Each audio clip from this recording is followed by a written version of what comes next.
Blix, I'm Theron. This is Chris up above and HTPB, my brother Todd down below. We're looking at Mech Armor Monday to finish out the Spider-Man, the second half of Spider-Man, actually a little more than the half of Spider-Man, from 2002. We got up to Toby and Kirsten out in the backyard talking to each other.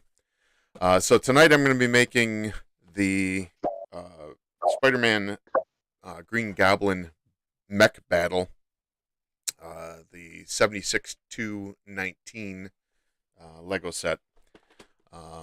Previously, I did make the Origins set, and that went pretty quick, so I guess now we're going to go through the mech armors. And hopefully not take so much time on that, as I'd like to be able to talk about the movie a lot more. All right, gentlemen, how are we doing this evening? Well, thank you. I'd be doing a little better if it didn't look like the Tobey Maguire was Biden sniffing the back of your hair. I like it. I turn this on even when I'm not podcasting. Why did you choose Spider-Man 3? Oh, you wanted the dance. Okay. Makes perfect sense. All right, Todd. So I think the last thing we were talking about, without me talking about the build itself, we were talking about how Toby was telling, or Peter was telling MJ that some parents yell, and some parents just push without yelling, I think is what it was. When she mentioned something about she never hears his aunt and uncle yelling. Yeah. So that was Tobey Maguire, Peter Parker's first time disappointing his uncle in the movie, where he missed their appointment to do some painting, and Uncle Ben left a note calling him Michelangelo, there's food in the fridge for you, which was kind of a dig for him missing the painting job. And so when he goes out in the back alley to find MJ out there, although that isn't why he went out there to take out the trash. She's out there because she was being yelled at by her father figure, whether they're actual father, stepfather, who knows.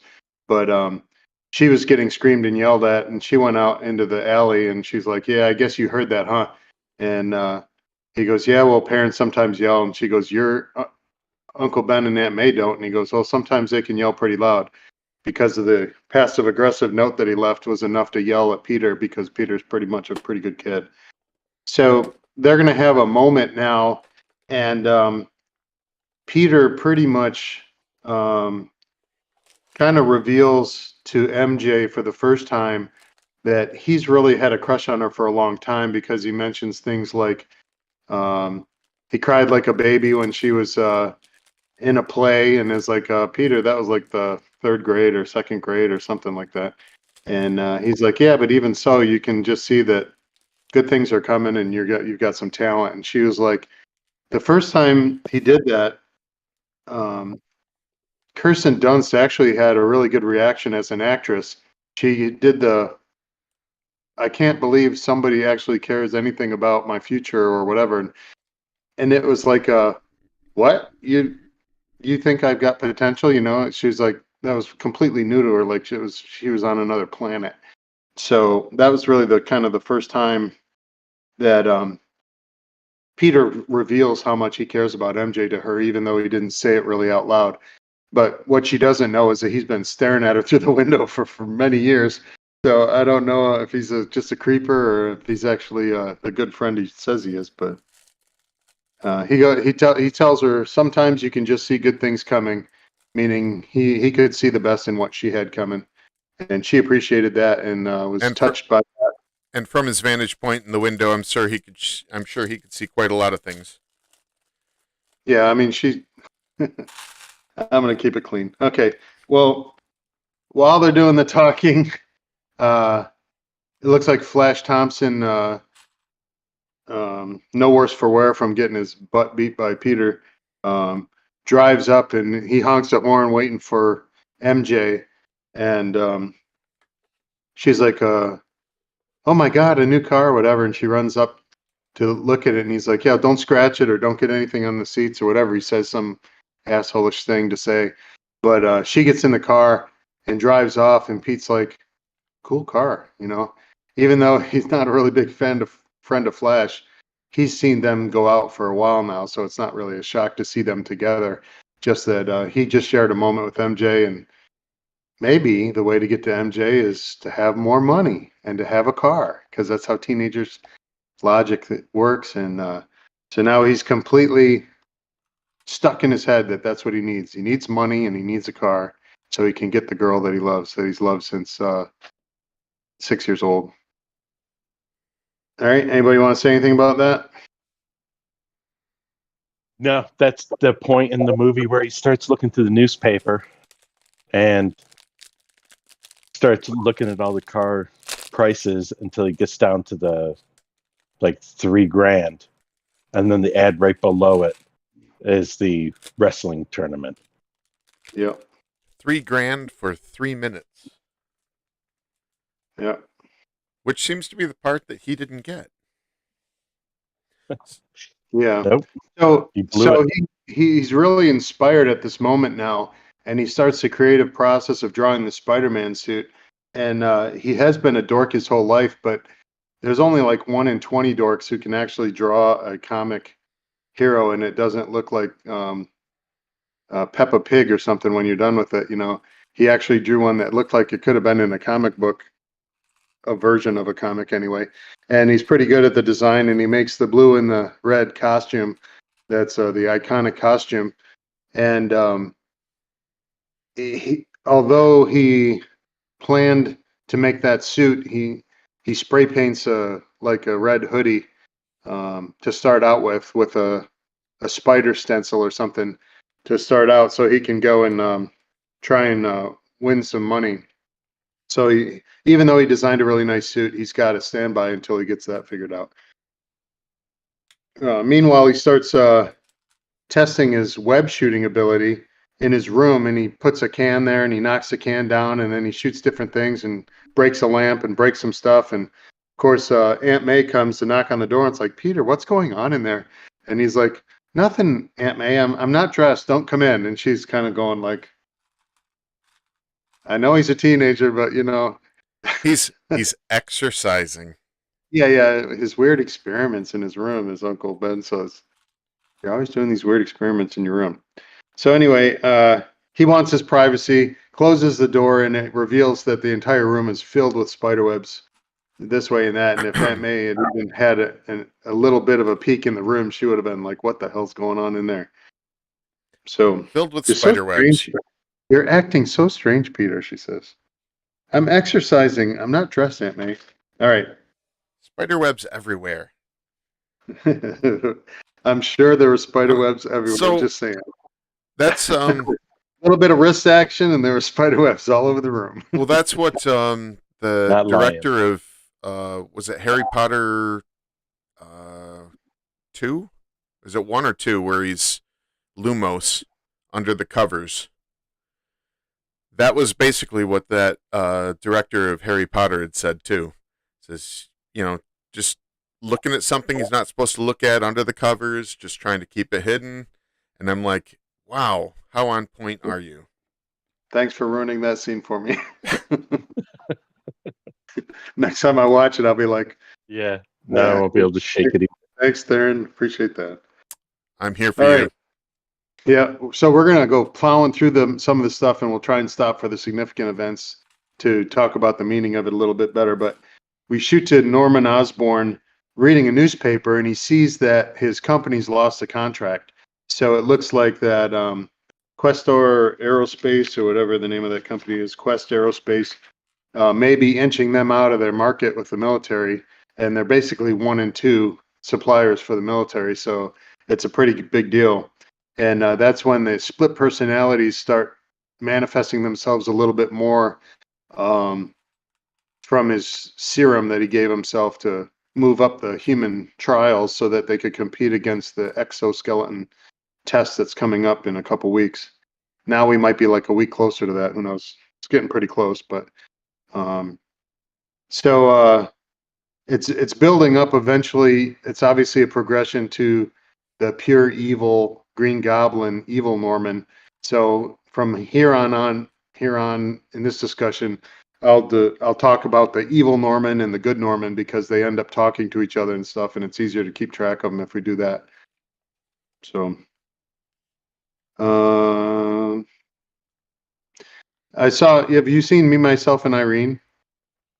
Yes, it's absolutely one of my favorites. It has its moments. It has a lot of good moments, and that's the kind of humor that I really like. And it's funny because we had a house for about 9 months on the island where they filmed his house. Really? Yeah, in Narragansett. It's right next to where the lobster boats go out, so you can get $5 lobster right off the boat. $5 for a pound of lobster. So anyway, it may be a little more now, but when I went there, it was only that much. So you just buy lobster. You don't even buy potatoes or nothing. You just cook a bunch of lobsters, and you're like, oh, meat. Oh. You just keep on eating lobster meat. It was awesome. I'm jealous.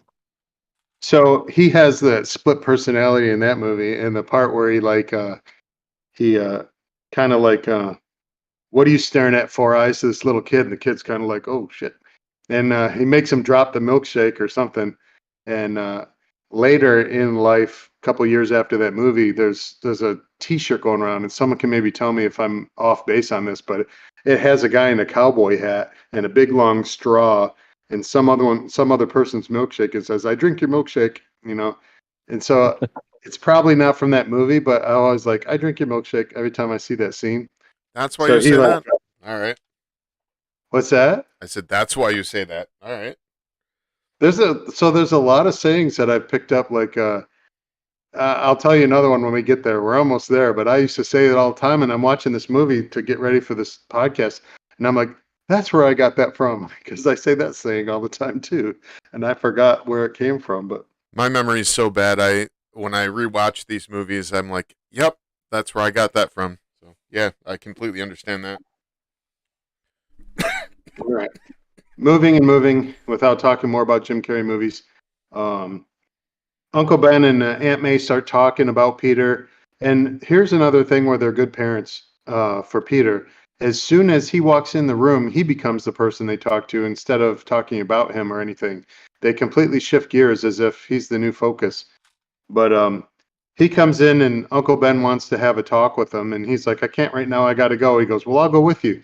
And he goes out the door, follows him out. I'll give you a ride, because he wants to have that father-son kind of talk with him. And so while they're in the car, they're kind of wondering what's going on with Peter, because he shirks his chores. He's got these weird experiments in his room, starts fights at school, and he's like, I didn't start that fight. And he goes, well, you certainly finished it, because he pretty much handed Flash's ass to him. But he goes, well, these are the moments in your life when you're changing, and you just want to be careful who you change into, because it sort of parallels a theory that I have, that you may have your brain developing all the way until you're 22 or 23, when your prefrontal cortex is to the point where you can actually plan your life a little bit better than you can as a teenager. But when you're about 13 or 14, if you're an effing jerk, you're going to be an effing jerk the whole rest of your life. You really do want to make sure that your kids are adjusted to living with other people in the society before they're 12 or 13, because after that, they're just going to be meatheads the whole rest of their lives. I absolutely agree. So Uncle Ben is like, just because you can beat someone up doesn't mean that you have the right to. I guess that's the way he phrases it. Doesn't give you the right to do it just because you can. And Peter's pretty much feeling like Uncle Ben doesn't get him at all, and he feels defensive because he was the one that was chased down by Flash, who was throwing punches at him and stuff. And he'd been picked on by Flash for quite a long time. So it's not anything that any person who's picked on for a long time goes berserk rage eventually. And when they start swinging, you better watch out, because they're not holding back, because it's a lot of years of angst built up. I actually had a friend that did that, and completely wailed on the bully. And I asked him about it later, and he has zero recollection of that event. But I will tell you, I will never forget that event because he just whooped some ass. You know, you pick on someone long enough, they are going to snap. And when they snap, you can only take it for so long. Yep. I have You know, Uncle Ben, and I don't know, you didn't mention it, and you've been very, very thorough. But a parallel that I see is Uncle Ben to me is just like your father. I've always thought that since the first time that I watched it.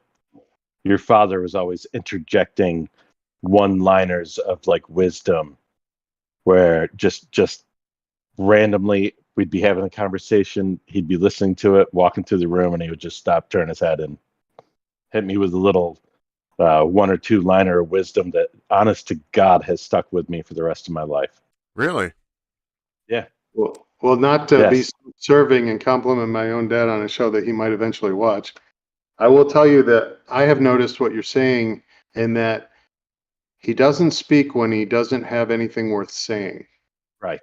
He doesn't say Right. stupid things. He doesn't just blabber. If he's saying something, it's in direct response to your conversation you're having or Yep. something that he's been thinking about, but it's always meaningful. It's never Right. And there were a few that started off like I thought I knew what he was talking about, but I didn't really grasp the weight of what he said for many years.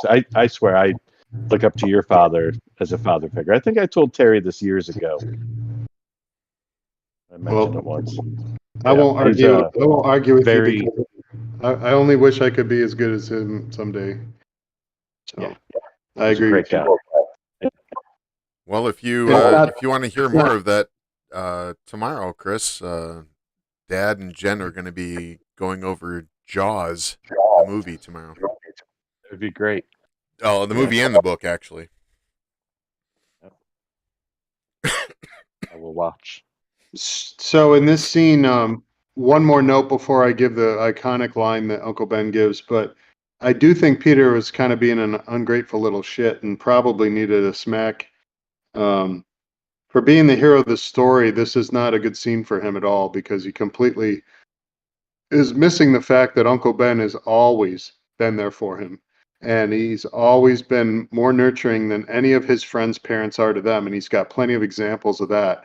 Because obviously, Flash's dad got him a car, but look how Flash turned out. You know, he doesn't just turn out that way because he has nice parents. He turns out that way because his parents are probably shit parents too. And he sees MJ's parents screaming, and he knows, or he ought to know, that Norman pretty much discounts everything that Harry does. And the fact that he gets a lot of praise from Norman, he ought to see that that's upsetting his friend, but he just doesn't seem to have the empathy that Harry has. A lot of empathy for other people, and Peter doesn't quite seem to have that yet in his character, other than for the girl that he watches through his bedroom window. I don't know if that's empathy or just like puppy love or something. I don't know.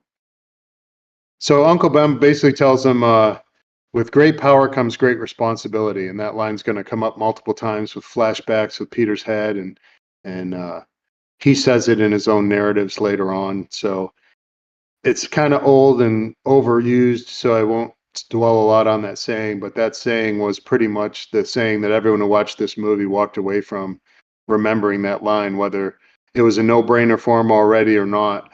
If they heard that, it came from the comics. It was in the comics. It wasn't Raimi's addition to this movie stream. It was straight out of the comic book. So something that I guess I give Stan Lee and his writers credit for is that if nothing else sticks, that's not a bad lesson to teach kids. So, all right. So he gets out of the car, not in a nice way. He says some mean things to Uncle Ben, like, "Well, stop trying to be my father." And he goes, "I'm not trying to be your father." He goes, "Well, you're not." Basically, he said, "You're not my father," and that kind of cut Uncle Ben's legs out from under him. He handled it kind of well and said, "Okay, well, I'll see you later then, I guess." But probably went home and had a good cry over that one. Because when your kids spit back in your face when you're just trying to be a good dad to them, that was probably pretty harsh. And Cliff Robertson really did a great job of showing the hurt in his eyes without saying anything back.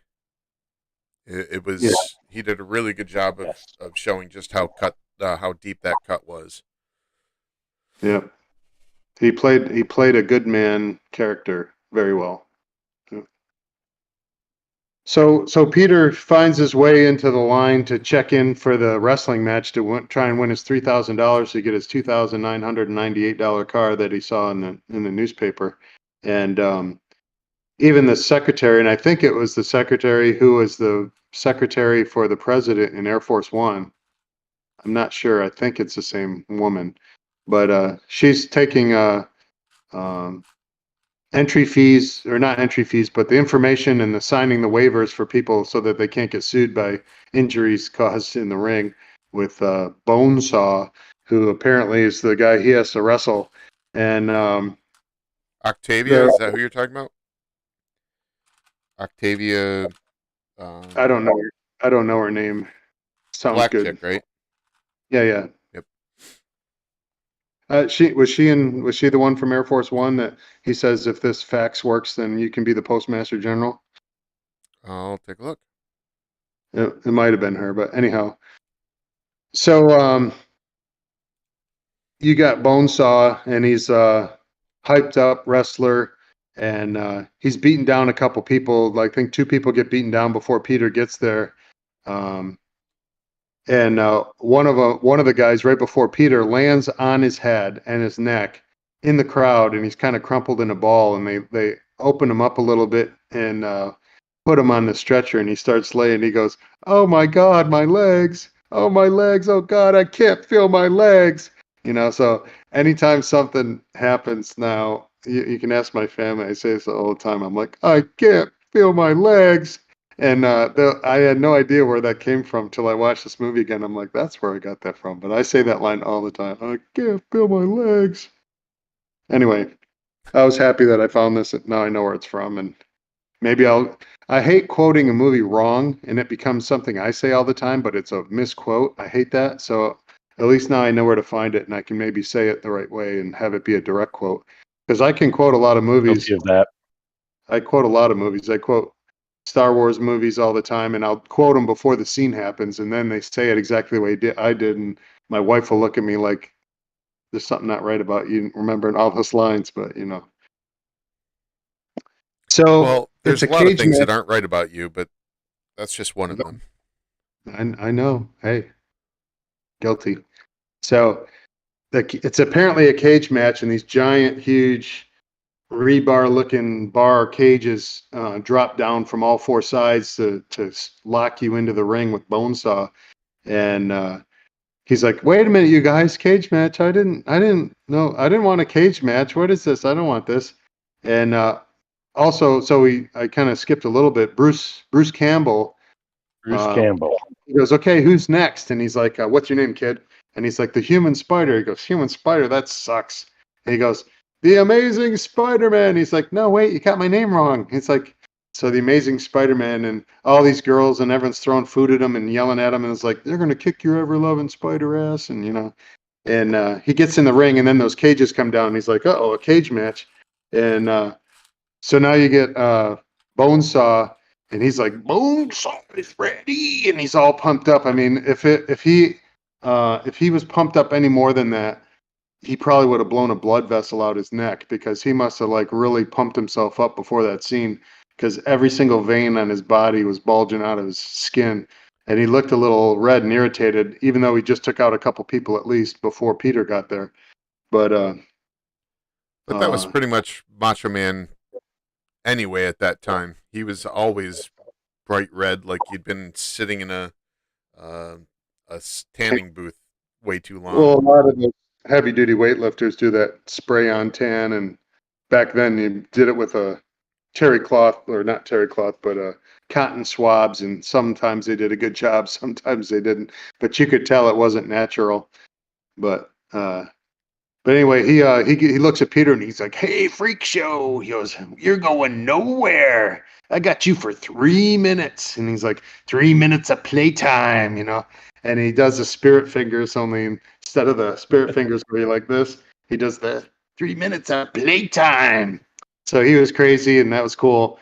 And Peter dives out of the way the first time he gets attacked, and he gets up on the cage and he's like, "That's a nice outfit. Did you get that from your husband?"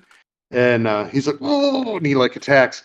And I don't think you could get away with that in a movie You now. can get away with that today. No, I immediately made note of that.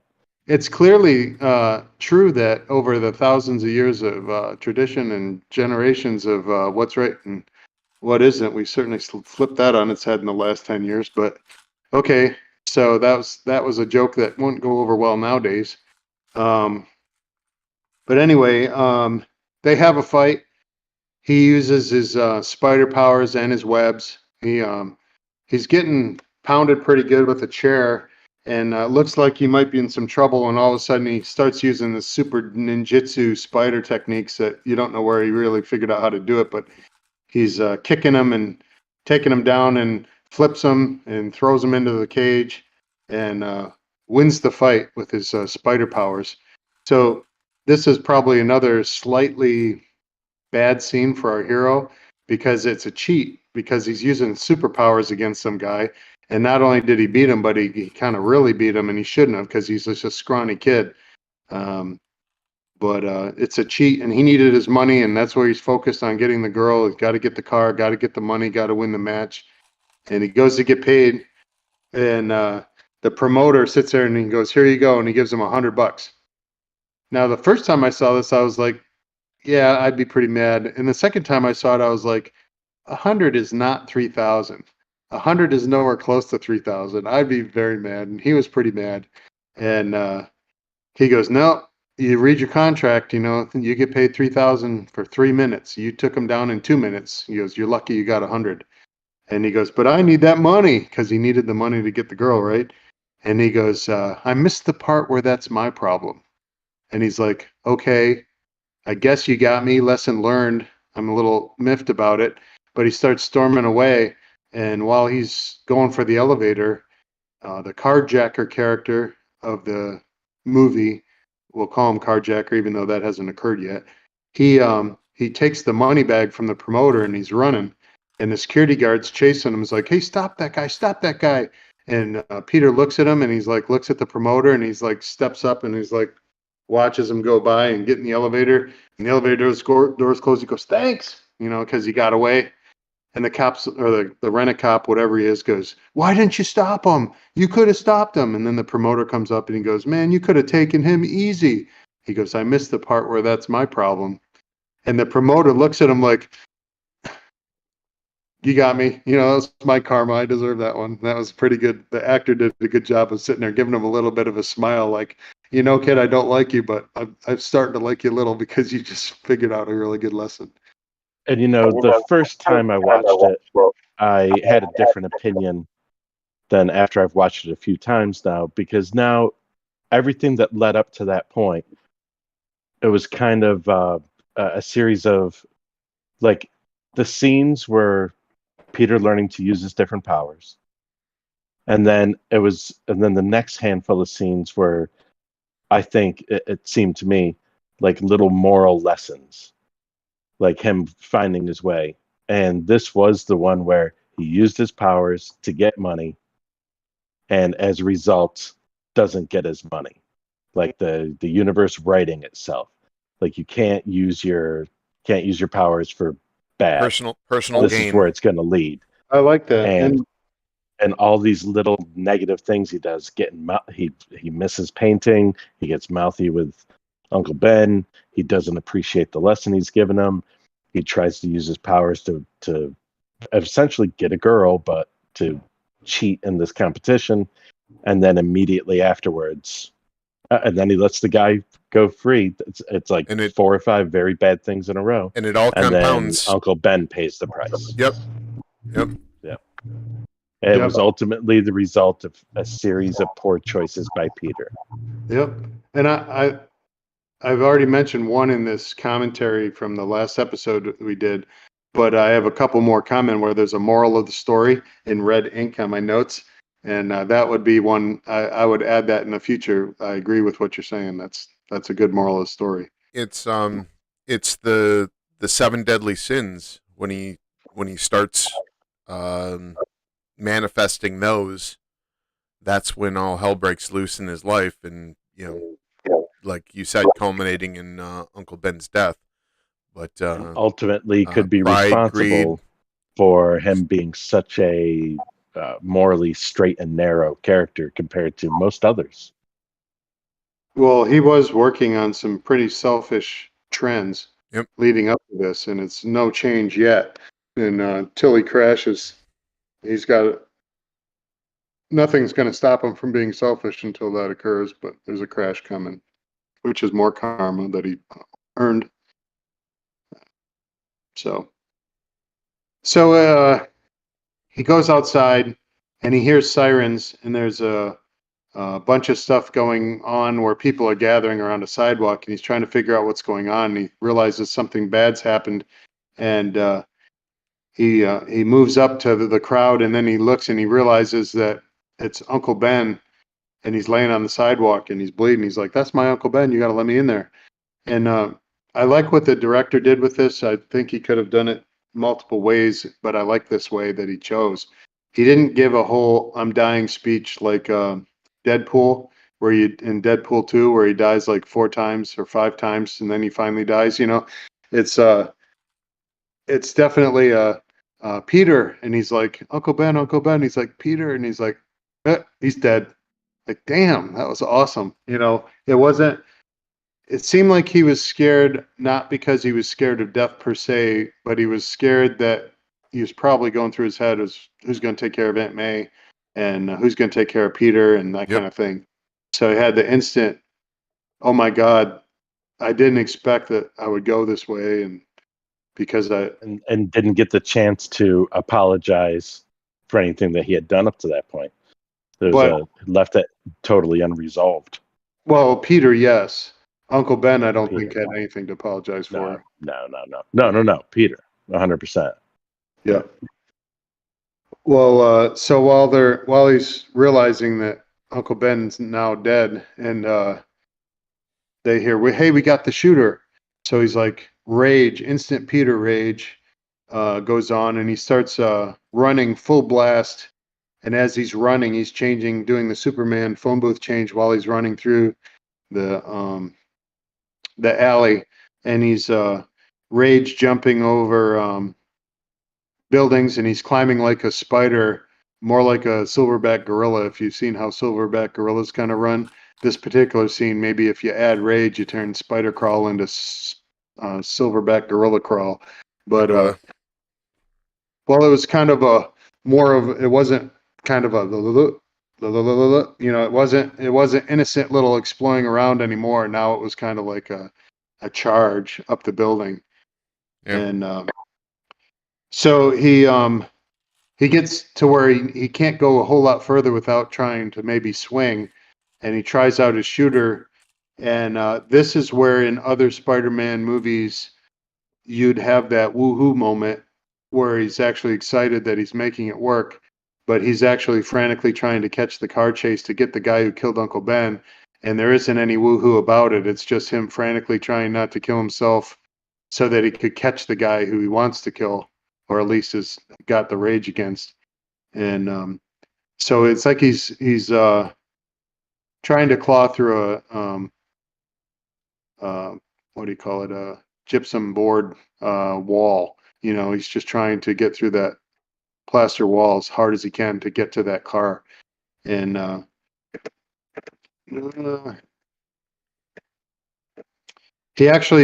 he catches up with the car. Do you want to say anything about Raimi's car and all Raimi's movies there, Theron? I'm not familiar. The yellow car, that Uncle Ben's car, it's in all of Raimi's movies. Oh, it's is in Bruce Campbell's Evil Dead 2, and Bruce Campbell versus Army of Darkness. It's in all Raimi's movies.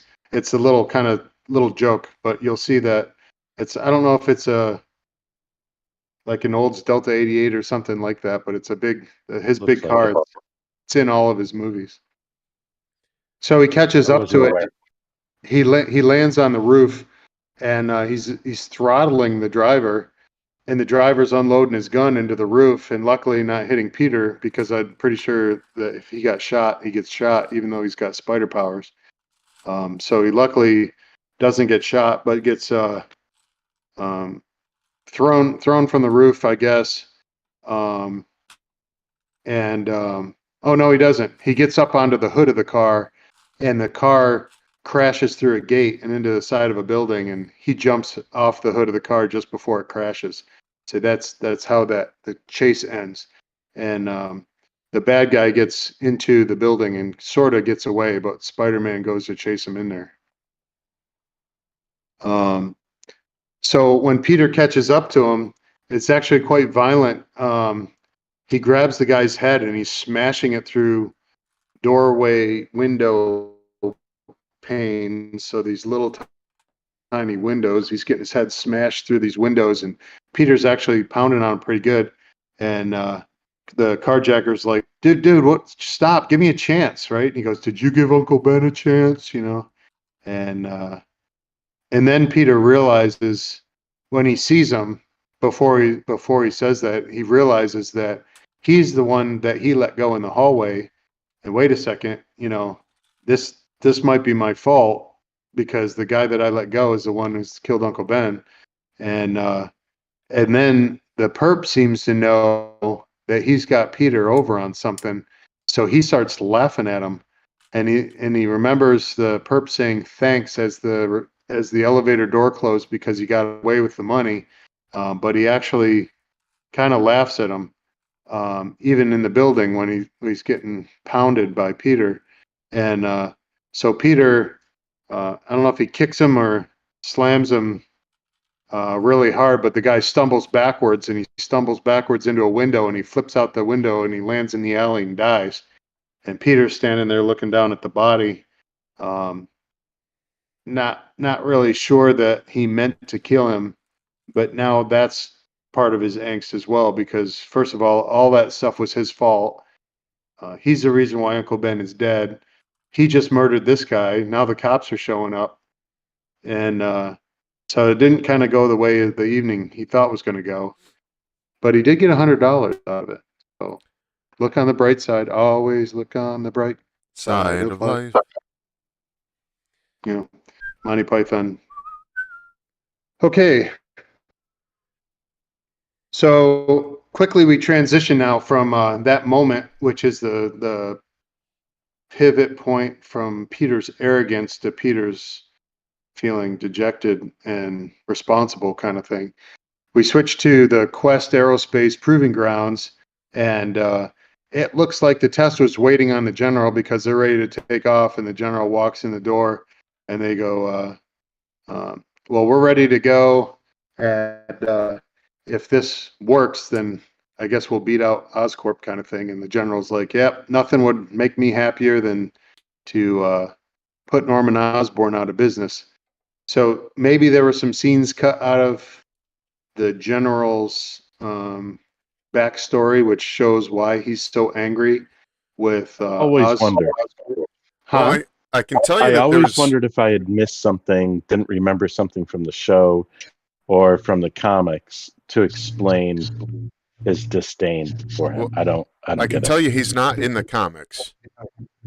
General Slocum doesn't exist in the comics. The only Slocum that was there was some was a drug dealer. I can't remember exactly, but had nothing to do with the general. So he was just a character they threw into this movie. So I didn't see any other than just to throw an antagonist against Oscorp. That was the only thing I could think of. So the experience I've had in the military is that there are people who have ideas that they won't drop no matter what, including when they get overruled. So as soon as there's a change of command and the person who was keeping them from doing their idea leaves and they're gone, the old idea comes back again, and the person who had idea stuck in his head reinvigorates the idea, even if it was still a bad idea. And at the beginning of the movie, when the general is saying, well, my predecessor wanted this, and I couldn't understand why he did it, but he's gone now, kind of thing. So now you better prove that this is good or you're going to get your contract canceled. So he came in with a bias. It might be because you've got two major contractors vying for government dollars, and some people in the military like one of them and hate the other. And so, so maybe he's just one of those guys that didn't like the way that those decisions were made before he got there. But he's like, nothing would please me more than to put Norman Osborn out of business. The exoskeleton guy kind of does a slow motion takeoff where he's like finally starting to lift off the ground.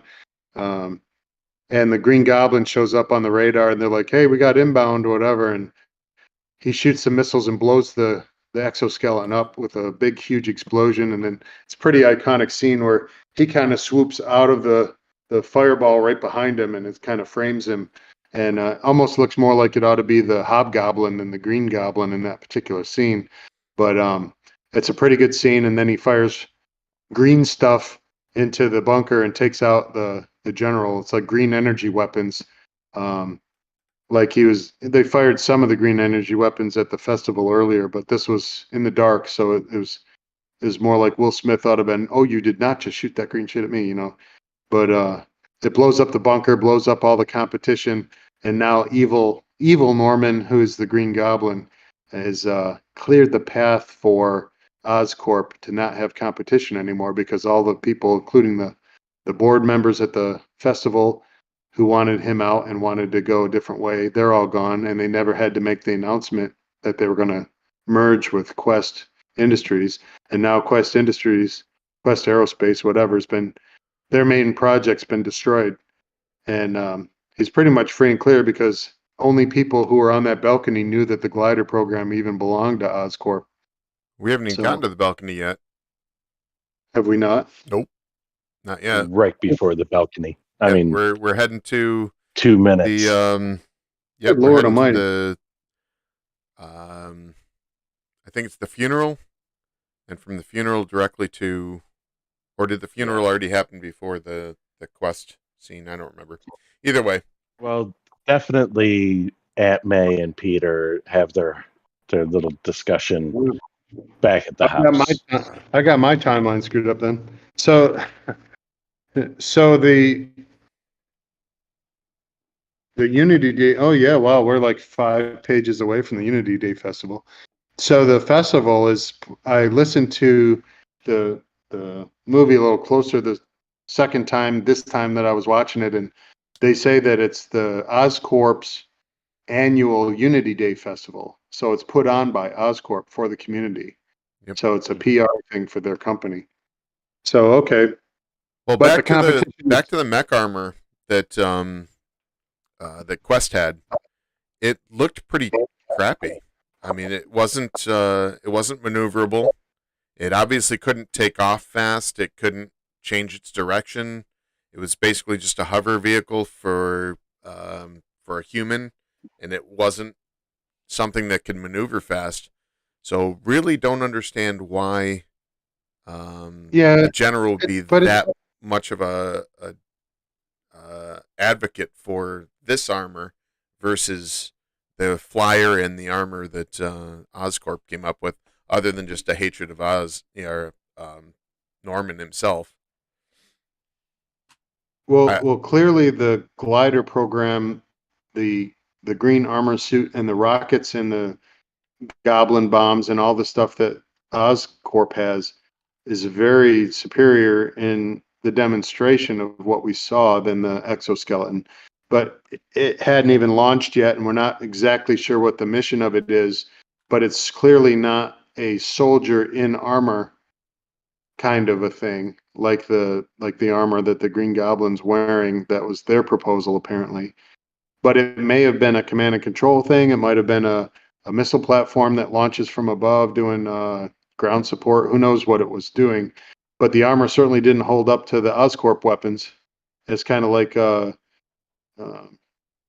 Tony Stark using that little noisy cricket kind of rocket that he launches against the Abrams tank and blows the Abrams tank up with this little tiny noisy cricket, like the little gun from Men in Black. Right. Yeah. Where the Cohiba from the Iron Man 3 from the Moron industry that was a competitor for Stark Industries, he had the rocket that kind of did the same fizzled out thing when the War Machine fired it or something. They remember talking about, he's showing them all the weapons that could go on the War Machine, and there's this little he had called it like a Cohiba cigar. It was the piece of resistance, and there's this little rocket that goes drops to the ground and doesn't really do anything. Anyhow, you guys aren't heading on or anything. You know, there's a cartoon that's got a dog who's a professor in front of the class, and he goes, well, by the tipped heads, I can tell that no one's following me. And they're all like, no, we're not following you. I'm getting that from you guys. Yep. You're like, what are you talking about? So we'll happily move on. We'll move on.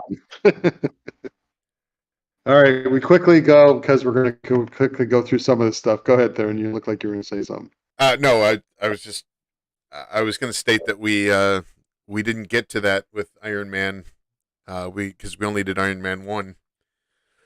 We didn't go on to Iron Man 2 and 3 yet, and I haven't watched it again in quite a while. So I watched them again. I watch them every periodically because I'll be like, what do I want to watch today? And I'm like, I'll watch that. And then I notice all the things that I like about them, and I also notice all the things that I don't like about them. Like, I'm not a really big Mickey Rourke fan at all. And I thought he played his character well, and the guy was a good bad guy, I suppose, for a standalone movie that doesn't have any Avengers in it or anything else. It wasn't horrible. I didn't like him. you didn't like him? No, I didn't. I thought he seemed a little out of place. I think It was like they came across the list of names and they're like, hey, he's pretty well known. And it's like they chose him just for that. I didn't think he made a good villain. You're talking about the actor? Yeah, I'm not a Mickey Rourke fan. I don't specifically think they did that story all that well to begin with. It seemed contrived. It was contrived. Like, hey, let's take the thing where it said, hey, you can't just introduce this new technology and think that the rest of the world's not going to copy. And it's like, oh, that'll never happen. And next thing you know, somebody copies it. All you need is the realm of the believable, and after that, someone else is going to be able to come up with the same tech. Well, basically, what they were saying was Tony's dad had stolen the technology from Mickey Rourke's dad. And I'm like, okay, whatever. I didn't care for the story mainly because it was like Spider-Man 3. They just threw too much into it, where they could have focused on just his character. What was his name? Killian? No, from 2. They could have focused either on Hammer or on the guy with the whips. I can't even remember his name now. But that's my memory for us. But either way, they could have focused on Mickey Rourke's character or Hammer's character. But then they added Iron, the War Machine as well. So they added a lot of things into it, and they didn't really. And they also had Tony's disease, where he was getting poisoned by the chest plate. And it's just a whole lot of stuff they threw into it, just like Spider-Man 3. Well, they just threw too much into the story. I think they had a different colored paintbrush for each of the things they were trying to accomplish, and one of them was, we have to tie this into the Avengers initiative somehow. So they had to have what's his face, Nick Fury had to come in a bit, and so did Natasha. So they wrote them into the story just so that they could start to ease them into the Avengers movie. So I understand they did it, but I always like. But so we're gonna backtrack. We're gonna go through this movie slower than apparently we want to. But Go figure. When there's no backstory and things just are, I'm fine with that. You don't, there's a saying, and I love the saying, and it's from it's a Zen saying from Life, which is a great series. You should watch the one that has the redhead from Band of Brothers, and he's in some millionaire investor Yeah. series now. But anyway, he was really good. But they said he said this line after he heard it from the tape. The guy's like, I don't understand, and he goes, "You don't have to understand here to be here." And I'm good with that. I'm good saying, show me a movie, let me enjoy the movie. I don't have to have all the answers. Maybe the answers will come out later. Maybe they won't. Can you enjoy the storyline without having to know everything? That's why I hate origin movies. Because do you have to go step by step for the audience because they're too moronic to just give, we know who Superman is. How about a Superman movie? Not a Superman origin movie. We've had 15 of those. How about if we just had a Superman movie? I'm happy not knowing. I'm happy not knowing why the general was mad. I'm good with it. It's just like it doesn't interfere with the storyline really, but it allows you to see the world being portrayed and you get a snapshot of it and you don't have to know everything because nobody has God knowledge. Yeah. We already have more knowledge than we should because we get to see all these scenes happening outside of Peter's point of view. They could have made the entire movie like the Spider-Verse one with Miles Morales, where you're almost seeing the whole movie from his point of view. So you're very limited in what you understand. You're very limited in what you know because that's what the character knows, And so all the discoveries you make in that movie as you go through it is the discoveries that he's making as he goes through it. So you could have gone that way too, but so we have God knowledge watching all these scenes take place, and we also have all the knowledge that the lore of Spider-Man comes from decades of comics and decades of stories and failed attempts at TV shows and stuff. It's and all the cartoons. There's always been Saturday morning cartoons of Spider-Man. If anyone hasn't seen a Saturday morning cartoon of Spider-Man, I don't know where you've been hiding because they've been around since we were kids. The actor from Life is named Damian Lewis. And Yes. another point, Todd, that you might not know, Replacements, which is one of your favorite movies.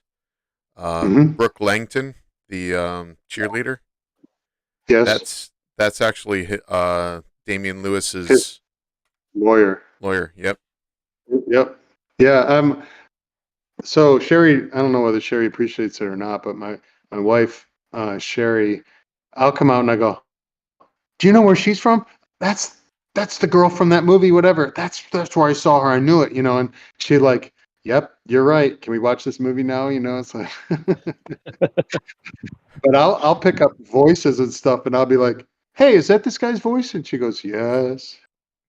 Like, so the voice actors who do all the cartoon movies and everything, I can pick out who the actors are just from the sound of their voices because I've seen their movies enough times that I'm like, I know his voice. I know who that is. Yeah.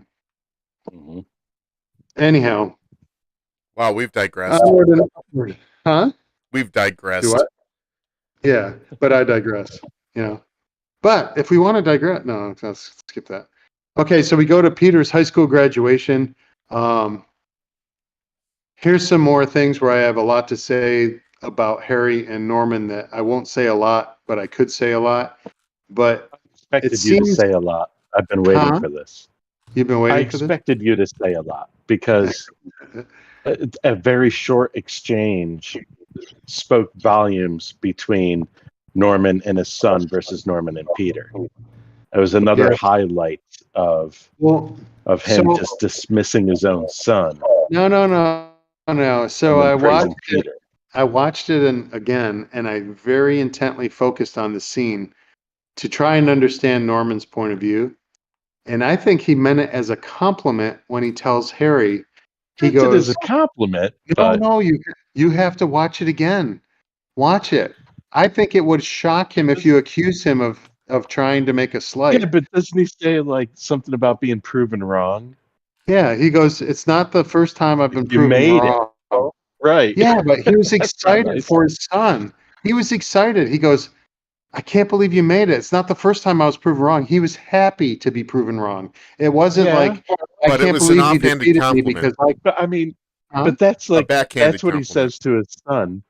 Yeah, it And then definitely. he takes 3 more steps and then talks to Peter and has a I get it. heartfelt like I get it. commencement is about ending this stage of your life, moving on to another. It's about new, Yeah. you know. That's because he has no awareness of his son's feelings. That's still a True. flaw. But he didn't True. mean to insult him. He's just an idiot on how to deal with his son. So if you watch it again, pay attention and see if you can see Norman just being naive and not in touch with his son at all. Because what he triggers on Peter isn't that he likes Peter better than Harry per se, but everything that Peter is what he wishes Harry was. So he relates to that. But it isn't because he's necessarily thinks his son is a complete idiot, Right. but he so it's watch it again sometime and pay attention to Harry. Yeah, the situation's screwed up. Yeah, he does not at all have any And empathy. I guess Harry does absolutely give him 100% allegiance regardless. So I may be reading something into it, but Well, Harry character, clearly yeah, he still Harry's respects his father. And Harry's a wimp when it comes to his own self-worth. He sticks up for Peter and he knows what's right about things. And he stands up against Flash Thompson and the bullies and things for someone else's sake. But he's a wimp when it comes to his own self-worth. And I think he analyzes every situation after the fact to try and defend his father for the way his father handled the situation in his own head. And that because that comes out clearly later in the movie too. But I don't think that Norman was being a complete ass. He just was clueless about how to be a father to his son. I get it. I watched the first time I saw it, I was like, he's clearly more of a father figure to Peter than he is to Harry.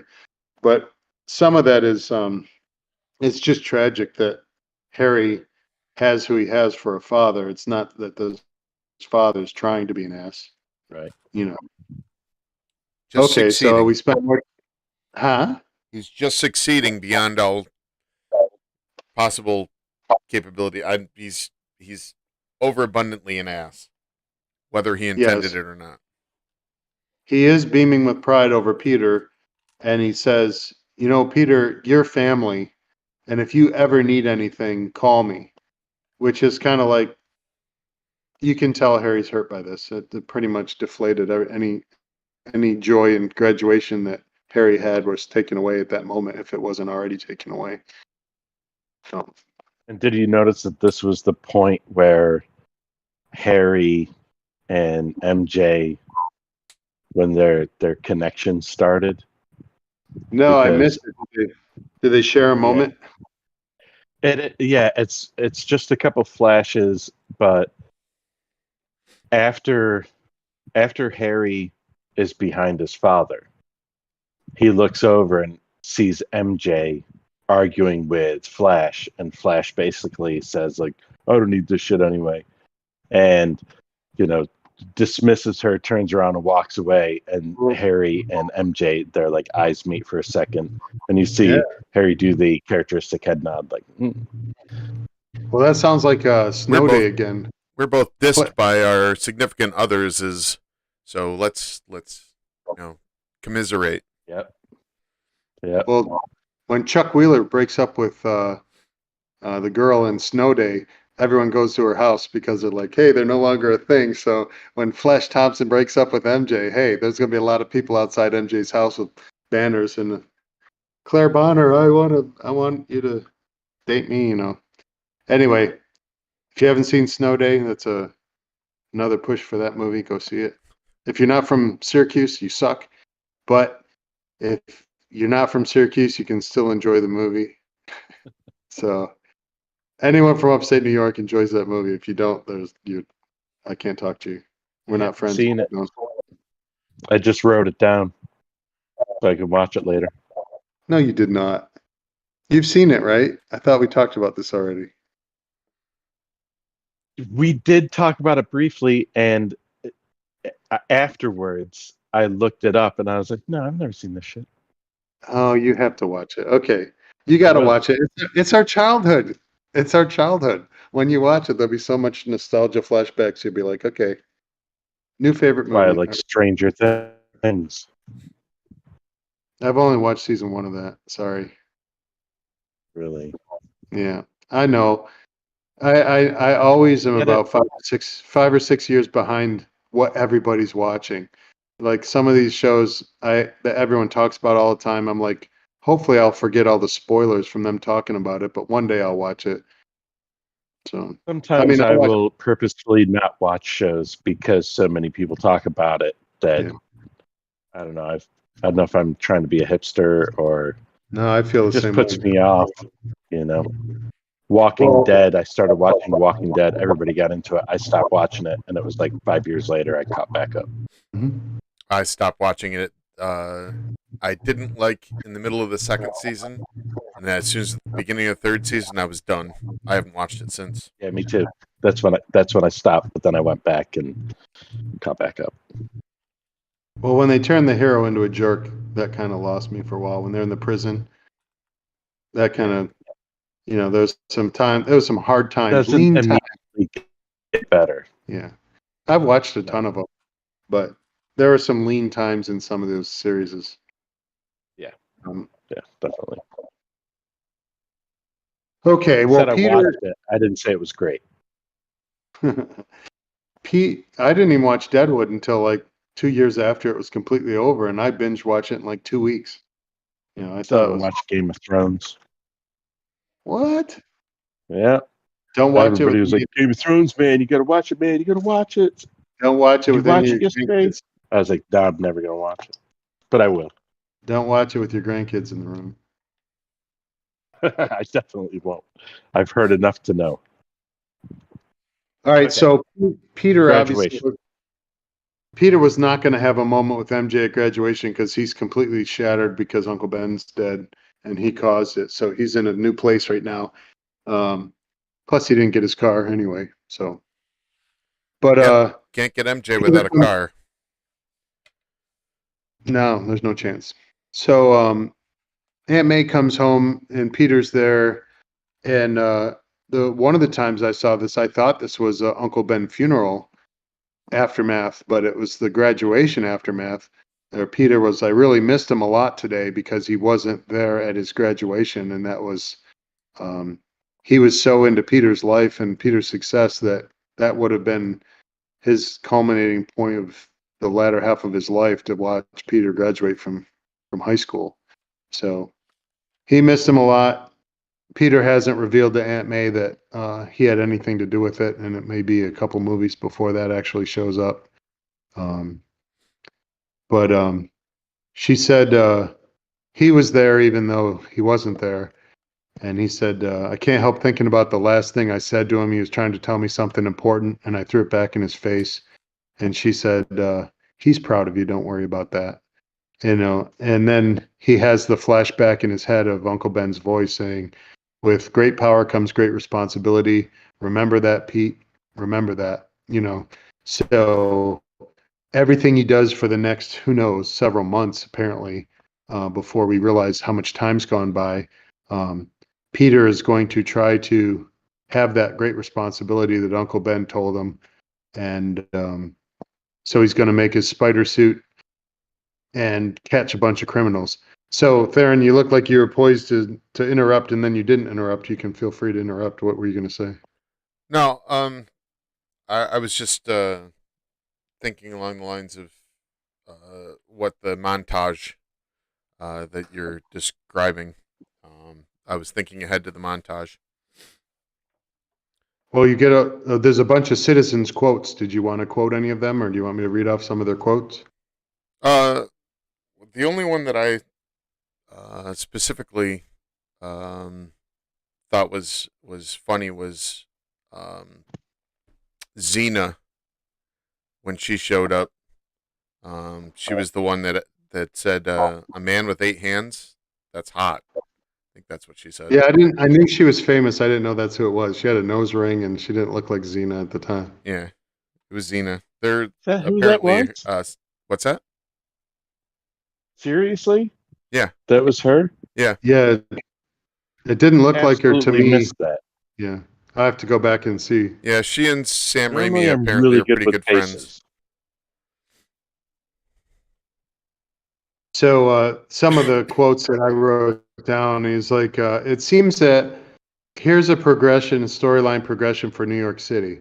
It's clearly New York City. They don't try to call it Gotham City or any other kind of name. It's clearly New York is Spider-Man's realm. And the people haven't quite bought on to Spidey yet. So the progression of them coming to accept Spider-Man for who he is and that he's a New Yorker and part of the team, that's still coming. And so some of these quotes, people are like, yeah, he protects us, it's kind of, I don't know anything about him, but he seems to really care about us, and he protects the people. And then you get the people who aren't quite convinced, like some Italian guy is like, I don't know, he's some kind of freakaloo or something, some kind of wackadoo, and it's like, okay, I guess you got to be from Jersey or New York City to get that, but wackadoo, anyway. Yep. So not everyone in New York is convinced that he's their guy just yet. So there is a progression of acceptance of Spider-Man that isn't quite there.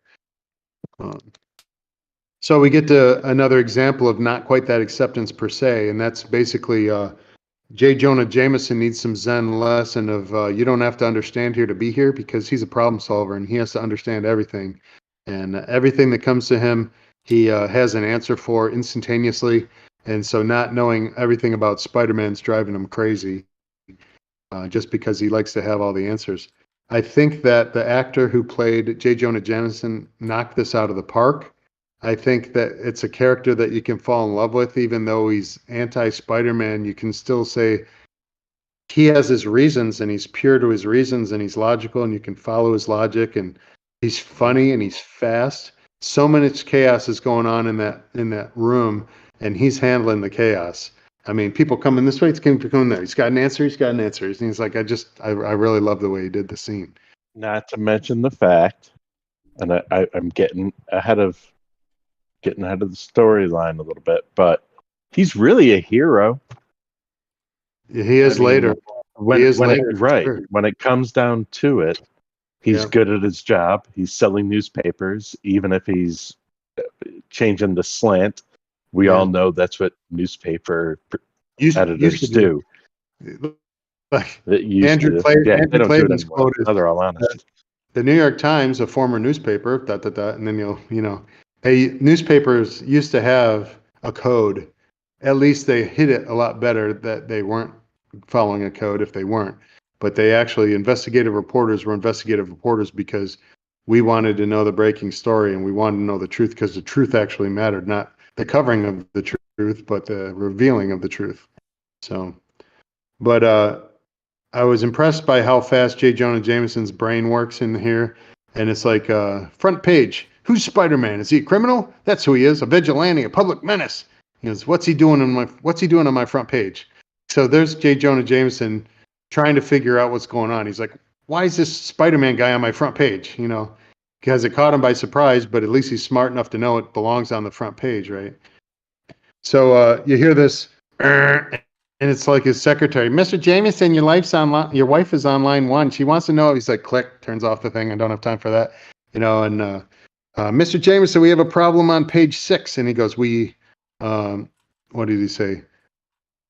He goes, well, we have a page 1 problem, and he's like, shut up, get out of here. And all this stuff's happening so fast, I can't even quote it well because it happened so fast in the scene. I'd have to rehearse it like 5 times to be able to get it. But it's a really important question. They can't wait. He goes, they're about to, and he goes on to the next thing, and it's just great one-liners that I don't know how many times they had to film that scene, but good on the actors. They did a good job. Yeah, J.K. Simmons is awesome. The secretary knocks on the window and he's like, your wife's on the phone. He takes it and goes, and he hangs up the imaginary phone like, nope, still not now. He goes, what about now? Nope, still not now, that kind of thing. So anyway, I like J. Jonah Jameson. All right, so little flash bits of scene because all these storyline progression arcs are going on all at the same time. So we've got Norman's collapsing into evil Norman at a rapid pace. Oscorp's getting bailed out of the competition with Quest. MJ's now moved on from Flash and is headed towards bigger and better things, perhaps. Peter's had his life turned upside down. Lots of things happening here. So he's still kind of stalking MJ, though. Even though he's been doing this apparently for months and he's been a little out of touch with his crush, MJ, and knowing everything, he has followed her enough to know where to find her and that she comes walking out of the Moondance Diner where she's a waitress, apparently. And so he says, what's going on with you? And she goes, well, I actually have an audition because she's an up-and-coming actress, apparently. And she's like, well, don't you know what's going on with me? Because Harry knows, and aren't you Harry's roommate? And he's like, what? Why would I know because of that? And he goes, oh, we're dating. Didn't he tell you? And they find out that the Enrique or whatever the guy's name is comes out of the diner yelling at her. She has to reveal by opening up her jacket that she's wearing a waitress uniform and that she's actually not an actress yet and that she's just a waitress because she doesn't want to be a waitress. She's got stars in her eyes, but she's not quite able to get there. And she keeps saying, don't tell Harry. So here's one of the character flaws for MJ, the fact that she flirts with people she's not going out with. She's not really committed to the people she is going out with for the right reasons. And she's just living out her miserable escape from her home life. And everyone else is kind of along for the ride. And Peter's sort of along for the ride here. But don't tell Harry. It's complete news to Peter that his roommate and his best friend is bogarting him with his crush. And they are dating. But he's been very focused on his responsibility that Uncle Ben's kind of shamed him into stopping a lot of crime. Okay, so it doesn't, if she has a job and she's no longer newly graduated from high school, we have to assume that some time has passed here, maybe a couple months. Who knows? So, I'd say probably about 4 or 5 months minimum, because they've got the apartment in the city. So after graduation, I think Harry said that his dad had gotten them the apartment at the graduation. Said the apartment came through, but if they've been living together for a while, and he doesn't know anything about Harry's girlfriend or the fact Harry even has a girlfriend, you'd figure that means a bunch of life has gone on. And he's like, what? No, he's never told me that. Plus, and he's had to get him. Sorry? I was just saying, and Thanksgiving's right around the corner. Right. So we've gone from graduating in May or June to all the way in November now. So like I said, about 5 months-ish. So here we see some of Peter's character flaws, even though it's not really about Peter so much in this scene. But he's been a wimp with MJ because since he's 6 years old, he never really revealed how he felt about her until one time when he sees that she's got great things coming. It's the first time they really had a moment together or anything. But so Peter's kind of a wimp that way. He also has created his own failure to launch because he hasn't tried to be the man and go up to her and try and date. Even when they're in the lab looking at the spiders, Harry's like, well, go talk to her. He goes, no, you go talk to her. He's like, okay. So he went to talk to her. That was Peter's chance right there. And Harry had his back. So even if he failed, Harry would have had a moral support from trying at least. And he failed to launch there too. So Peter's created his own problems with MJ by not moving forward. Except for the drool at the bottom of his windowsill. There's a lot of drool on that windowsill. I think it's drool. Anyway, there's spider webs everywhere in his room. Maybe web, Right. yeah. Webs.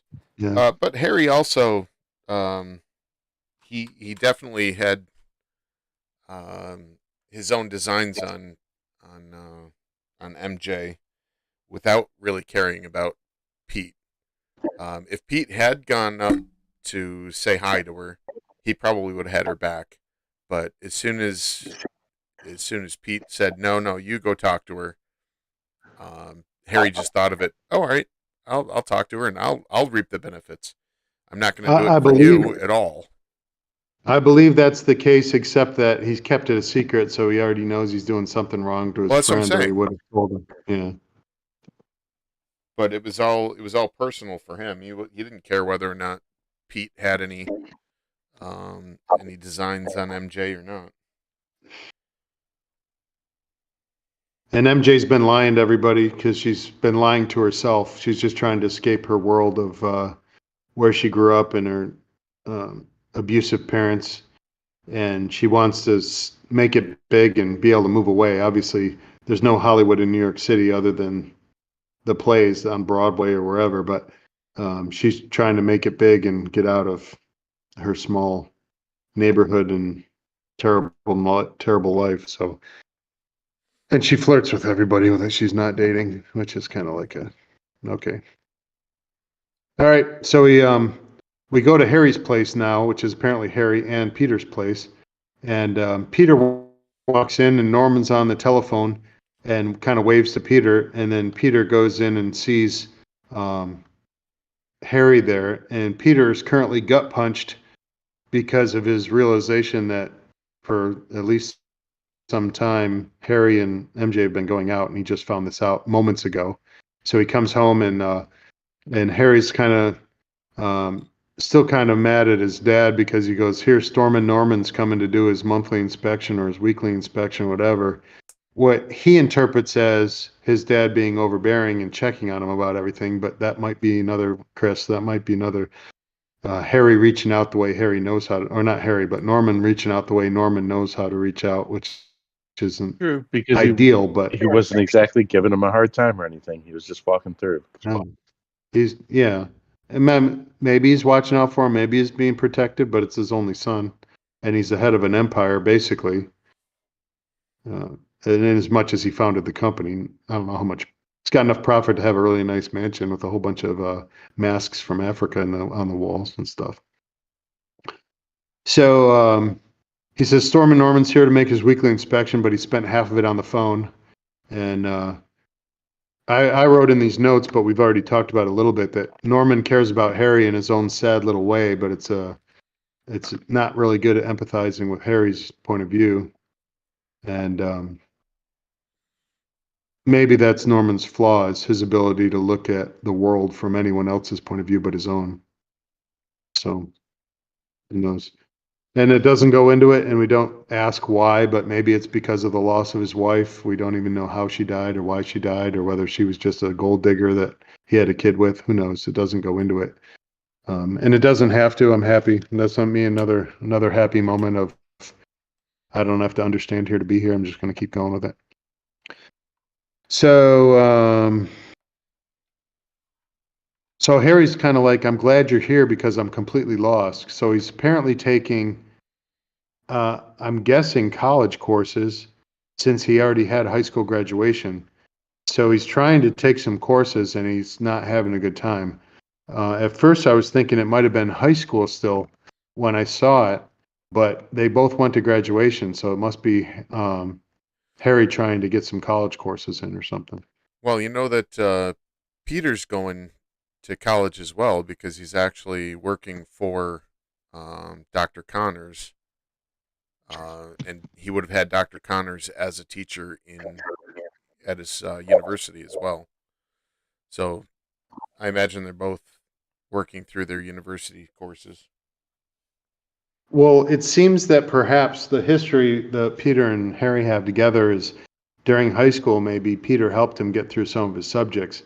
And Harry's unending list of things that go wrong in Harry's life that makes his life tragic doesn't seem to have Peter around to help him like he used to be there, because Peter's always gone doing things. So Harry's sad little life, his little bit of happiness he gets, is probably because his new girlfriend that he acquired, because his dad comes to visit him, but he doesn't see it as dad being a dad. He sees it as dad being controlling and overbearing. And he clearly is not doing well in school, and likely he's not getting a lot of help from MJ on his courses. As far as that goes, it doesn't say anywhere that MJ is a genius in school in any way. But he seems happy that Peter's finally there to help him out. And then nothing happens, so he doesn't get any help from him. But he thought he was going to get some help from him. So he's like, "What's going on with you, Peter? It looks like you just got second place in a science fair," which is pretty close to how his nerd brain probably feels gut punched for MJ and Harry going out. But so Peter kind of lies a little bit. He disingenuously says that he got fired because he was late, being late for Dr. Connors. And he goes, again, he goes, "I don't get it. Where do you go all the time?" Harry wants to know how he could get fired by always being late. And he goes, "Around."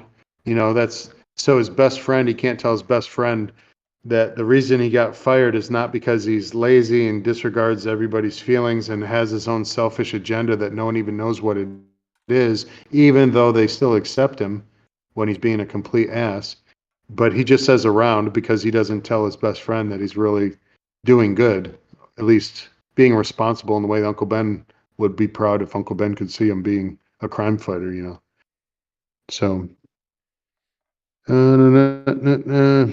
so here's character flaws for Spidey. Remember, character flaws give you more powers to spend when you're playing villains and vigilantes and champions.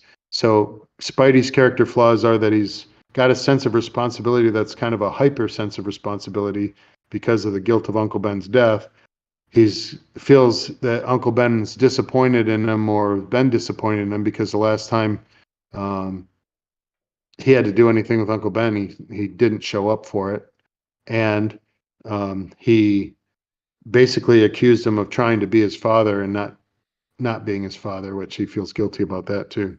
So his last words with Uncle Ben are also fueling his guilt. So now he's completely focused on crime fighting and not being a crime fighter and living a life. He's just being not being present for his friend. Yeah, he's not a whole person. He's not a whole person. He apparently does. I mean, he's not trusting Harry any more than Harry's trusting him. Harry didn't trust that Peter could handle the fact that he was dating MJ.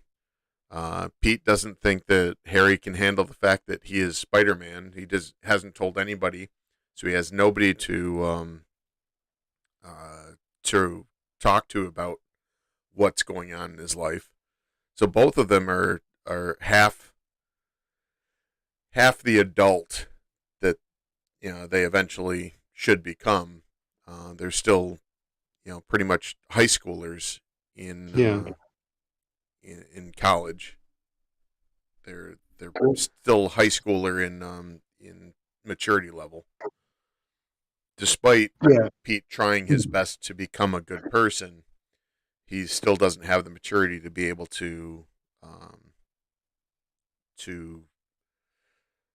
get into the role completely of being. Well, Peter has some ability to empathize because he empathizes with MJ, but he doesn't empathize with Harry at all. So it's kind of like he's completely blind to Harry's discomfort that he gets treated better from his father than Harry does. But he doesn't. Is he really empathizing with MJ, or is he just trying to get in her pants? Well, he says later and we'll jump ahead a little bit. He says in the hospital room with her that when he looks in her eyes and he feels like he's falling kind of thing, she makes him be a better man than he could be without the way she makes him feel. So I think that her stars in her eyes and what she wants to be, and you can be anything you want to be kind of thing. I think he's more in touch with her than definitely is with Harry. And I don't know if it's just crush, but he definitely sees that whatever she does, she's walking on water anyway. I guess maybe that's what it is. Any thoughts? So no, cricket. No, he's got nothing. So we have massively moved from the 45-minute mark to the 1 hour mark. So 15 minutes Oh my god! into the reel, And we're an hour we and a are half into this. we're cranking through the storyline. So the scene coming up, though, if we want to really make it slow down, I will show you. I don't know if it'll show up on the camera, but what happens is in blue, and my comments are in red for this Wow. next scene.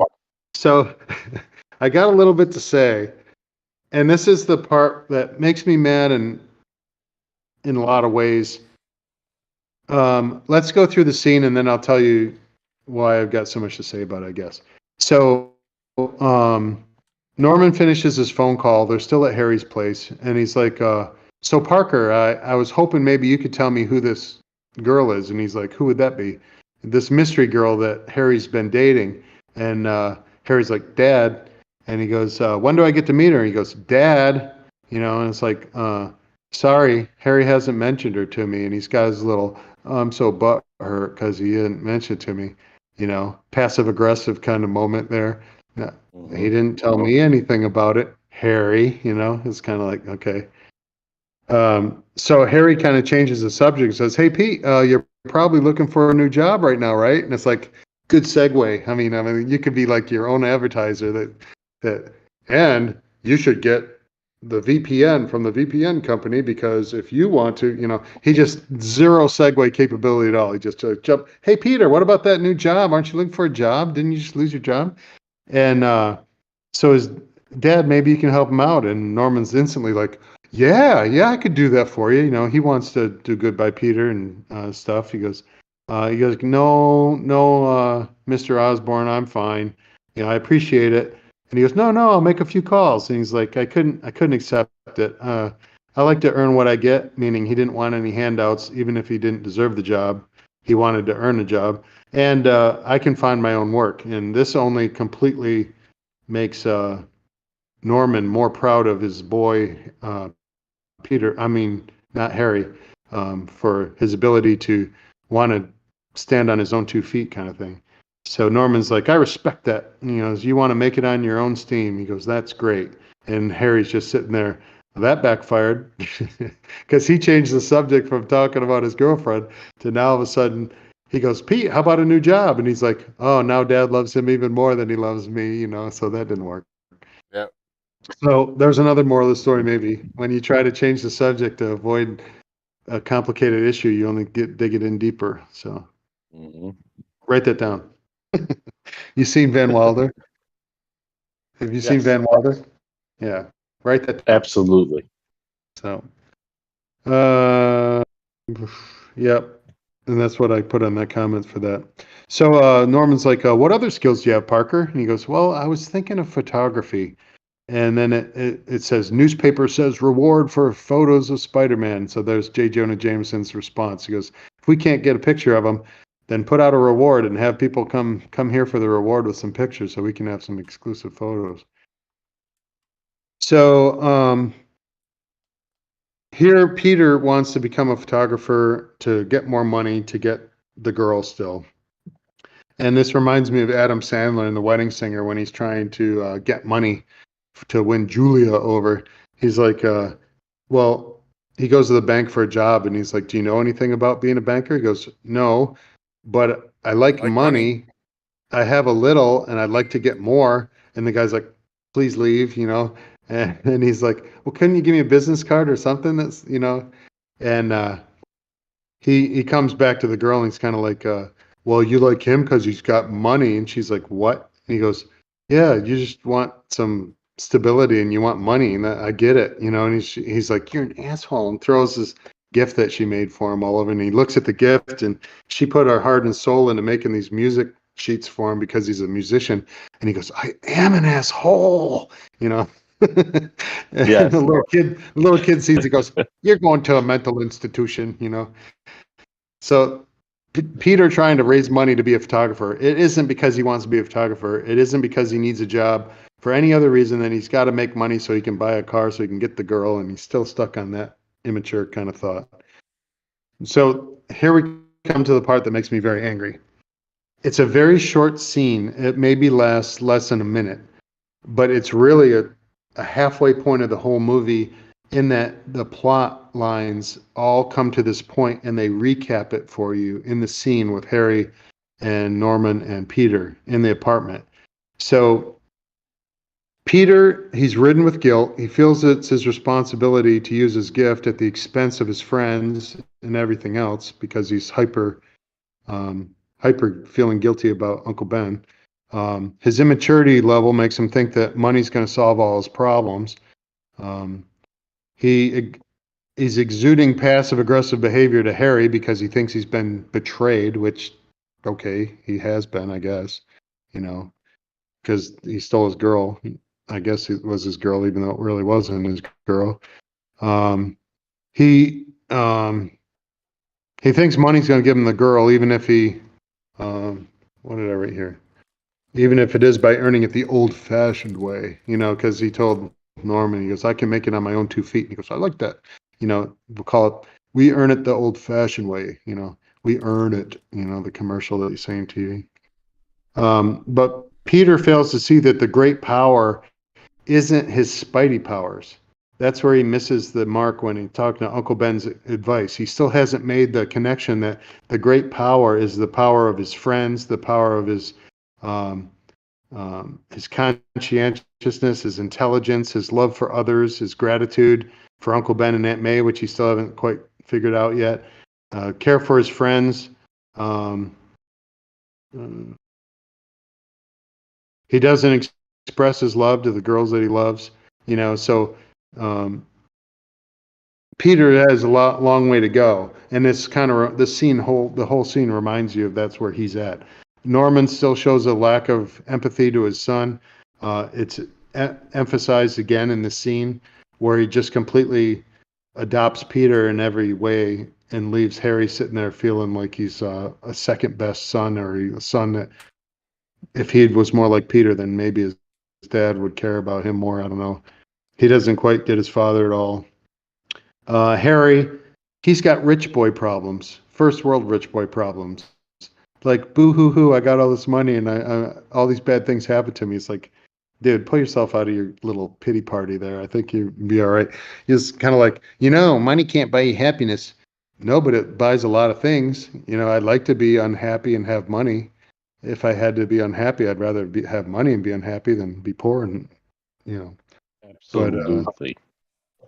And he completely, he broke the rule. Have you seen Clerks 2? No. That's No. another No, great movie. I've Well, watched. I haven't a long time ago. Is that the newest one or? Okay. Not the one that just came out, but it was I've the first seen that color one. one. The one that Okay. was the color one where they're working at a fast food place because they Yep. burned down the mini mart from the black and white first movie, which I only saw once I've and seen never first watched and that. third. But the best friend of the hero in Clerks 2 is talking to him and his girlfriend who are on the same swinging together. And she's like, so you don't think of me as a woman at all? He's like, no, not at all. And she's like, what?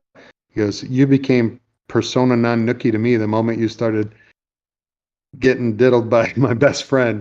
That should have been Harry and Peter. The loyalty is Harry completely bogarted Peter's girlfriend. Yeah, I don't care. That she persona non nookie the moment you knew your best friend likes her. You do not. Harry is really good. The hand thing did it for me. You like that? Yeah, diddled. I toned down what I said. I didn't say the quote I wrote on the paper because it wouldn't be kid friendly so much. But yeah, I'm glad that you appreciate what I did. This is good. Mary Jane Watson, she won't tell Peter how she really feels, whether as a friend, because he's had her back ever since she's been in his neighborhood, and she's kind of really hasn't reciprocated that kind of affection at all to him at all. She's also, her character flaws are that she flirts with guys she's not going out with while she's still going out with other people, which is kind of cheesy and trashy. She definitely wants money. She trades up all her boyfriends are very rich. Flash was rich. Harry's rich. She thinks she's going to get the things in life that she doesn't have by doing that. So she still has the flaw. So all of these character flaws come to this scene, and we're reminded of all of them in the scene. So it reminds me of the old Batman TV show, with Adam West and Burt Ward, where it's like, will Peter get the girl and stop acting like a little high school bitch? He goes, will Right. Peter uses great power with great responsibility? Will Peter ever forgive himself for Uncle Ben getting killed? Will Norman become a better dad to Harry, and will they hug it out? Will Harry stop being a victim blown about in a stormy sea of suffering, and the world is so harsh? And will Mary Jane find self-worth and some relationship faithfulness? Perhaps, got a lot of work to do to get there. So, in as much as it's a very short scene, it maybe lasts 30 seconds, maybe a minute, but it is the halfway point of the story plot lines all pivoting. So if you're an idiot as a moviegoer, you're reminded of what's going on, even though you shouldn't have had to be reminded because you're watching the same movie. This was like an extra scene that was added in there that restates all the obvious, the same as Peter getting bit by the spider and having flashbacks of everything that led up to the fact, because the audience is apparently too stupid to realize that he's having a transformation because a spider that was bred by 3 other kinds of spiders is going to genetically mutate him, because that's what they just said two scenes ago. No, let's have a flashback. Oh, remember? Lady talking. Oh, remember? Spider biting me. Oh, remember? DNA melding together. It's like we didn't need the reminders. So we just had a scene that was completely, let's recap everything. And it seems like it's the end of a 2-part episode where you've got all those Batman questions at the end. It's like, will Batman get out of this death trap, So anyhow, so I had all that ranting to do because I think that was a recap scene that was unnecessary for people who are moviegoers who get the movie. Because when you're watching The Matrix and you go, I get it, I know what's going to happen next, and you don't say anything because you're getting it. And then when it happens, like I called it, I knew that, I knew The Matrix was a Matrix, And the other people are just like, I saw it, I don't even understand the movie. I could barely keep up with it. And there's so much, it's like, go back to your couch. You're safer there, Watch some reruns of like Green Acres or something. You'll be okay. Wow. Yeah, I Well, know. that's how I you feel really those feel. No, I pretty much put everything right out there. I don't hide. Over I don't here. hide my feelings. I don't hide my feelings. I went to Green Acres. Whoa. It's the place to be. Okay. So we jump into some more crime fighting. Some thugs are knocking off a armored car. Let me sure I got these in the right order. Yeah. And Peter has a great idea of webbing his camera up to take pictures of his own action so that he can sell the photos, because he wants to be a great photographer. And there's a reward, and he needs a reward so he can get the girl. So he's going to make money by getting the greatest shots anyone's ever had, by setting up the bad guys before he actually catches them, by putting the camera there so that he can catch them on camera. It could be argued it's still an abuse of power. Yeah, there's a moral of the story coming for that, probably. There is a moral, yeah. Because he even looks at, and he's got a mask on, you can't see it, but he's like cheese into the camera in that scene. It takes a couple security guards getting knocked around and knocked out for him to get his good photo. So it's kind of like, maybe you could have used your powers to stop the guy from getting beaten down for doing his job.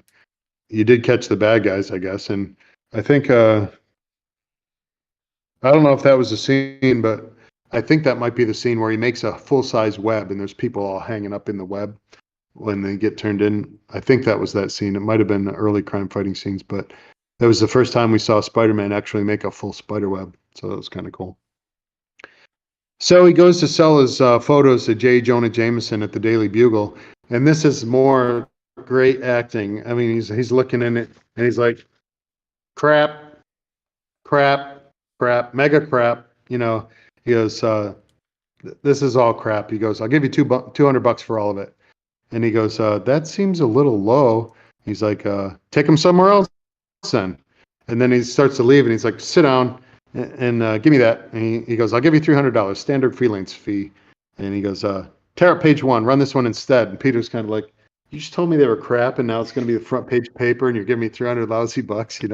All this is going on at once. But J. Jonah Jameson, he's just like shucking and sort of How do you say that? steamrollering over Pete's emotions, so that Well, he doesn't Pete's- even have time to register any one emotion. It's just Yeah, like bam, bam, bam, bam, bam.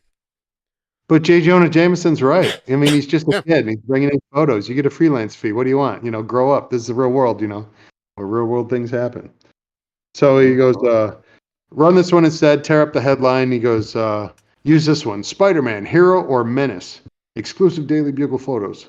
And now it's Daily Bugle photos, even though Peter's the one that brought him in, and he's not employed by them.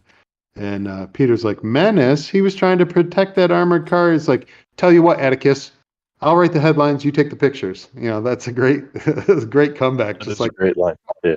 I'm sorry, I forgot where I cared about what your opinion is. So anyway, he goes, okay, all right. Is that okay with you? I'll write the headlines. You take the pictures. And he goes, yes, sir. And he goes, goody. And then he moves on. And he's like, please, sir, can I have some more? It's like, I'd like a job. And he's like, no jobs, freelance. Best thing in the world for a kid like you. He goes, bring me some more shots of that newspaper selling clown, and maybe I'll take them off your hands. He goes, but I never said you have a job. He goes, meat. I'll send you a package of Christmas meat. Best I can do. He goes, bring me more photos. Get the fuck out. Which I like about J. Jonah Jameson. He was awesome. Yeah. So we I've known switched guys from. like that. So PJ's got, or PJ. Where did I get that from? There's some Freudian slip. One of my buddies is named PJ. So anyway, I haven't talked to him in a long time though. Peter, he's got his first $300 he's made in a while because he got fired from Dr. Connors. Who knows how much money he was making there? But I don't know if he's paying rent, his share of the rent, or whether Norman's flipping the apartment for both of them. But he's made some money finally. He's on his way to getting that $3,000 car. He only needs 100 more, 100 more photos sold or something. Anyway, so the Oscorp board meeting. Now we think, good Norman, who's completely oblivious as to how this good fortune's falling on the company. But he goes, as of today, Oscorp has passed Quest Aerospace as the #1 supplier of military equipment to the military. Yay! He goes, the costs are down, the revenue's up, and our stocks have never been higher. And the board goes, wonderful news, Norman. That's why we're selling the company. And he's like, what? What now? They got to use the new terminology. What now? He was like, yep. The fuck you We said? just saw that the company's in a good position, so we're selling out to Quest Aerospace is gonna to buy it, but there's one condition. He goes, they won't do it unless you're gone. So you're fired. Goodbye. You're out. And he's like, I built this company, and he switches very quickly from.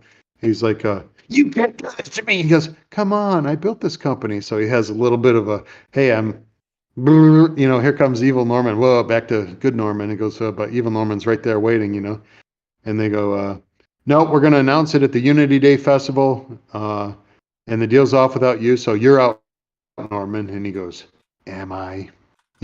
Evil Norman has that, but am I out? So that evil Norman's starting to peek his head and things are going to happen.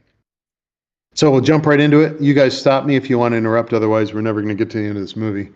So we go to the Unity Days Festival, which is put on by Oscorp. And I didn't catch that the first couple times I saw the movie, but now I'm paying attention. And it says it's their annual Oscorp Unity Day Festival.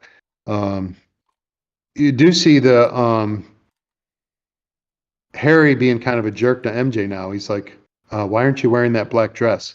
And she's like, what's wrong with this one? He goes, don't you think I look pretty? And he's like, oh no, you're beautiful. But my dad loves black and I wanted to impress my dad, but now that's out the window kind of thing. And it's like, nice, Harry, nice job. What a dick. So MJ kind of turns away from him when he goes to kiss her. No shocker there because he just pretty much was an ass to her. Well, it wasn't But he only goes that, to lean. but I think when she's looking maybe inside herself am I really with the person I want to be with for the rest of my life? And she's starting to see all the things that he lacks that she really doesn't want to be part of. But it's not him, it's her. She's been lying to herself. Well, she's seeing in him what she doesn't want, as well as the fact that yes, she has been with him for the wrong reasons. So, but I thought when I watched that, I really liked the fact that she kind of turned away. Just, maybe she didn't need to do it quite so violently. Maybe just enough to maybe have him kiss her right here.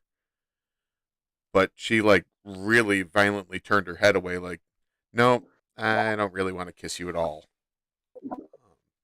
But yeah, and Harry, perhaps if he was more perceptive, might have realized that was, if not the end, the beginning of the end of their relationship, really, because later he grovels on the phone to her, which is like, you've seen Waiting with Ryan Reynolds? Yeah. With Cal, the guy who can't pee because he's I don't know what they call it, public penis shy or something. He can't pee in the urinal because he thinks someone's watching him. He's like, is everything okay? Are you mad? It's like, is it me? That Norman does that later on the phone. It's like, dude, it's over now. No woman goes after guys that are that wimpy with girls. I want to buy you something. Yeah, because I want to, because I think you'd like it. Yep. So interestingly, Harry looks down into the crowd and sees Peter taking pictures, and he just saw them together on the balcony, and maybe even saw them in a kiss that didn't happen kind of thing. And he goes, I want to go see if I can find my father. And he kind of says, come on, let's go. And he tries to move MJ up the balcony a little, but he pulls away to find one of the board members, and he's like, hey, where's my dad? And he goes, I'm not sure he's coming today. We just basically told him he's out. And meanwhile, here comes something in the sky, and what can it be? A bird? It's a plane.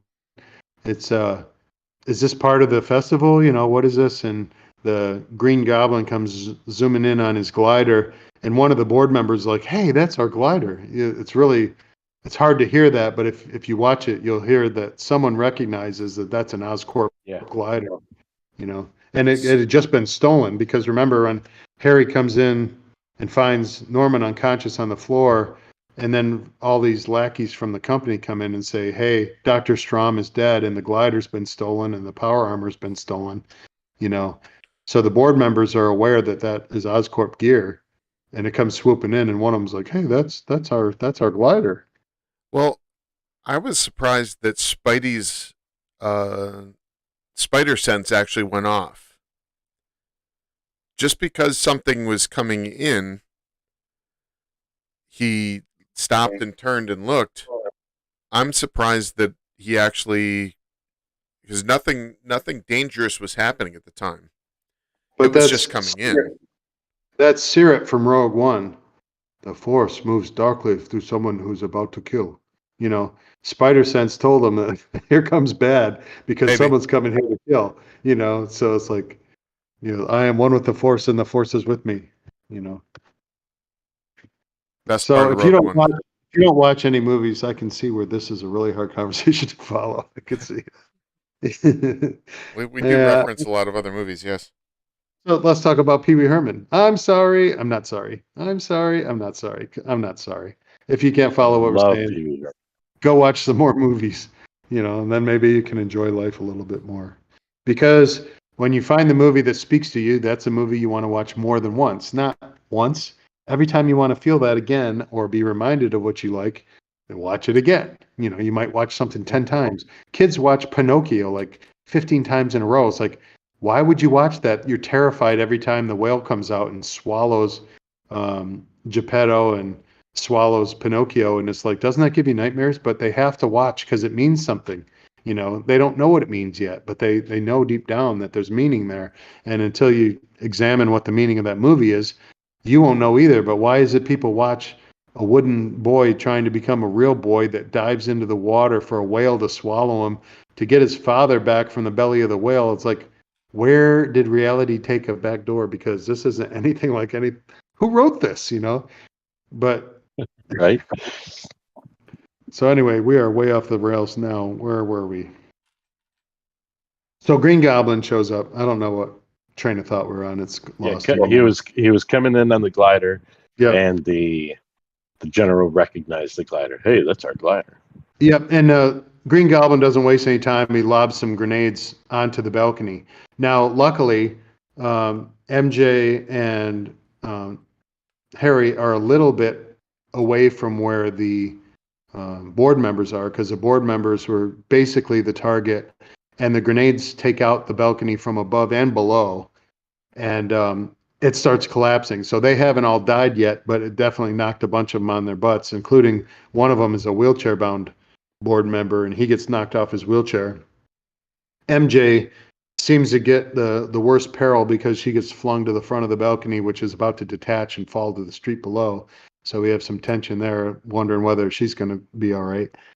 And so Peter has to rescue a couple people who are about to get crushed by some falling debris, and he hasn't even changed into his Spider-Man outfit yet, and he just does the hero thing and saves them with his web and pulls them out of danger, and then he goes to change into his hero outfit. So maybe in the chaos, someone might have seen that happen, but he did the right thing. He didn't even hesitate. He saw danger and he saved the people, so that was a good thing, you know. So he does his quick change, and he shows up just in time to save the kid from an arch that's falling, because the balloon that gets popped from the Green Goblin glider flying through it or whatever knocks into an arch, which is like the scaffolding for lighting and everything else, and the welcome arch. It's all falling, and it's going to land on a kid. And he's like, "Move, kid." You know, he didn't want to go save the kid because he was busy doing something that he was either going to stop the Green Goblin or save MJ. And now he's got to save this kid because the kid's just paralyzed looking at it, which is the worst acting in the whole movie is the kid. He rescues the kid, gives him to him, he's like, "Mommy." You know, it's like, oh my God. It's kind of like, why can't we find some 4-year-olds who can really act, you know? Anyway. Right. At least do a second really, take. It was, yeah. It could have been even, they could have put a different voice on him, you know, have someone else's voice, but the kid You could have had one of your grandkids, Chris. Yeah. Oh, I got plenty. Yeah, I would have to say you get a C- or a D on the being a good parent if you drop an arch on one of your kids so they can be in a movie. Yeah, probably not. Better just to watch it. Yeah. Some lucky kid got an arch dropped on him. He wasn't a very good actor, but at least it wasn't my kids. All right.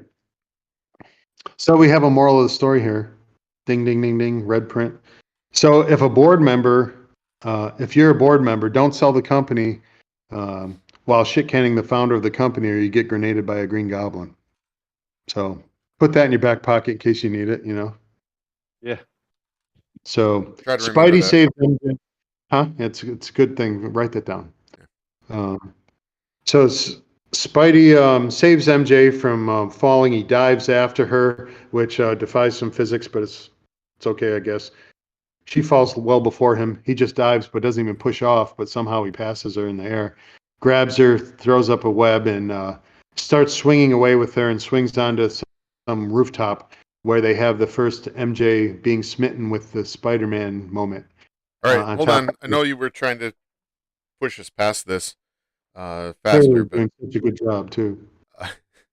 The bomb that goes off that blows up the board members.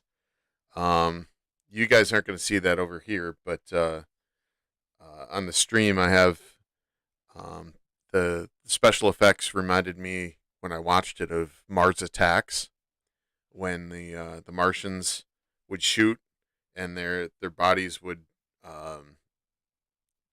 start to burn and then go to skeleton before dropping. And let me see.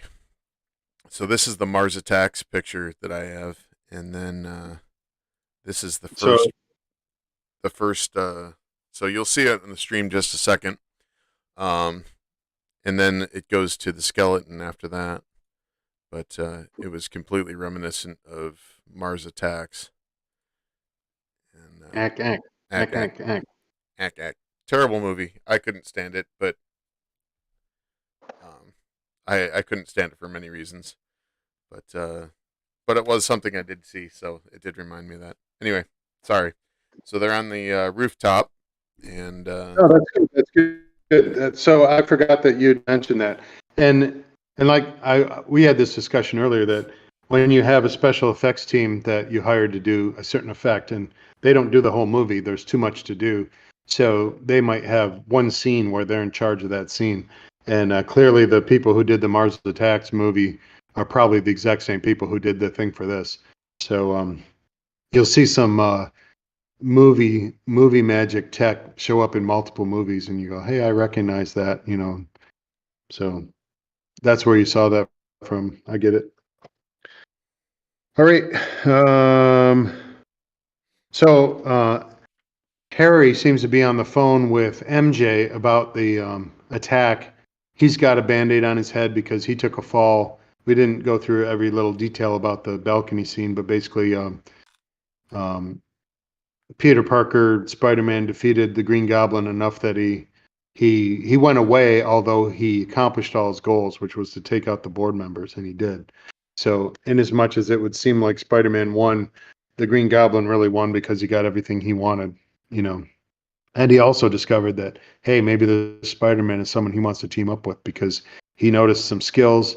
Remember, he's got the super serum green gas in his body, so he's like 8 times more powerful, among other things that this super serum did to him. He's got cool gadgets and cool toys, and now he's probably the head of the company again because all the board members just got taken out. So it was a hostile reorganization within Oscorp, and there's no more competition because he blew up Quest Aerospace's winning contract on the exoskeleton, and they also wanted to do a merger with Oscorp, which is now not going to happen.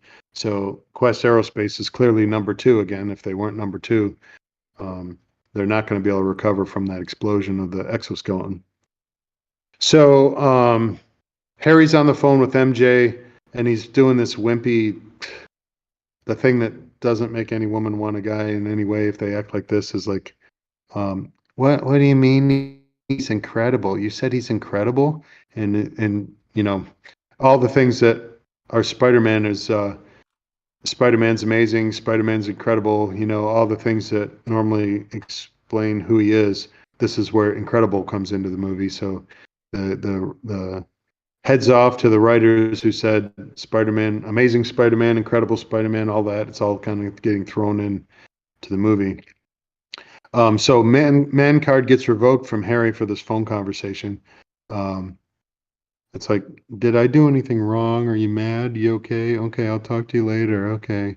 And what do you mean incredible? It's like he hangs up, or she hangs up on him before he's even done talking, which is like, yeah, Harry's gone. Yep. Norman, switch back to him. We're well on our way to transitioning from good Norman to evil Norman. And apparently good Norman was so detached from evil Norman that he didn't even know that evil Norman had taken out the Quest Aerospace competition, and now he'd taken out the board members, and it's a complete surprise to good Norman. And now evil Norman's like, no, you don't get off that easy. You knew all along, so if you've been compartmentalizing, stop compartmentalizing because you are evil Norman. Good and evil Norman is all Norman, and he kind of like snaps good Norman out of his haze and helps him realize that he is in fact evil Norman as well. So that's all good. So J. Jonah Jameson now has more to write about because as he always expected, Spider-Man and Green Goblin are clearly working together. And here we see him mansplaining to Peter, saying that Spider-Man's in cahoots with Green Goblin. He's like, hey, wait a minute. He goes, that's like slander. And he's like, no, this is where he's mansplaining. He goes, that's slander. And he goes, it is not. Slander spoken. Written is libel. It's like J. Jonah Jameson explaining it to him. That was pretty cool.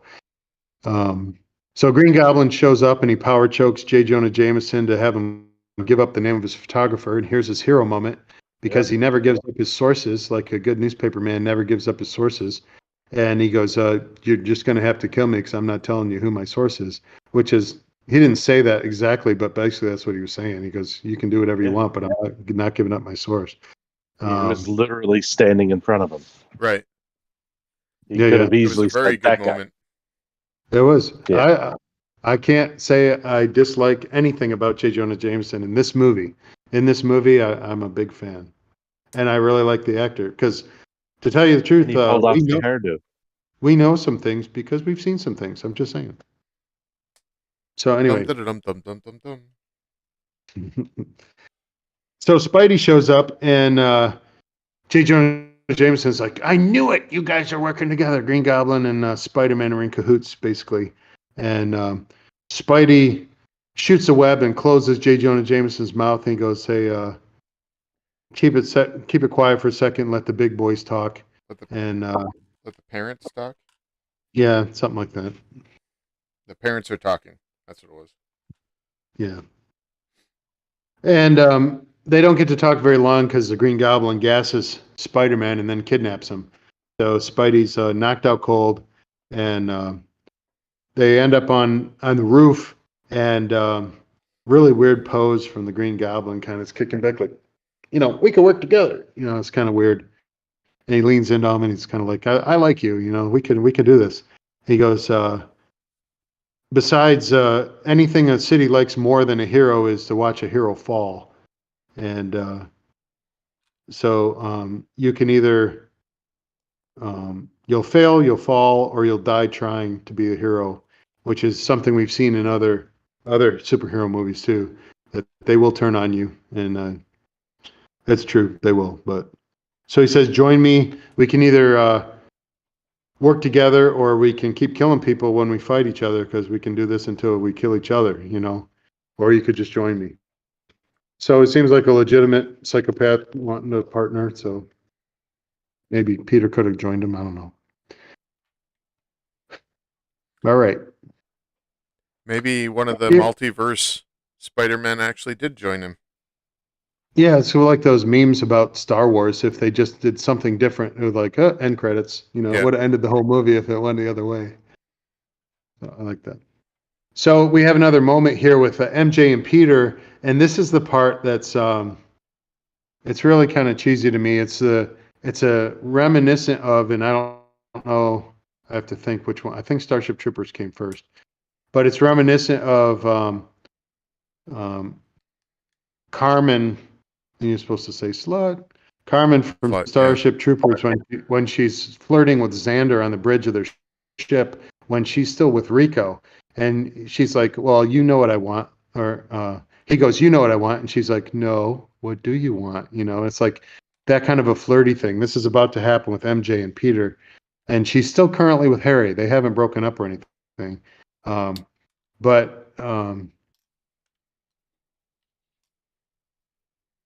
So she comes out of the diner, and she's a little bit downtrodden, and Peter's like, "What's going on?" And he goes, "Well, I didn't get the audition, or I did the audition, but I didn't get the part." And she got turned down by a soap opera. So she apparently thinks it's an ultimate slap for an actor to have soap opera people tell her that she can't act. But here's where I'm not sure they were talking about MJ or talking about Kirsten Dunst, but that's another story. Wow. We'll just let that go.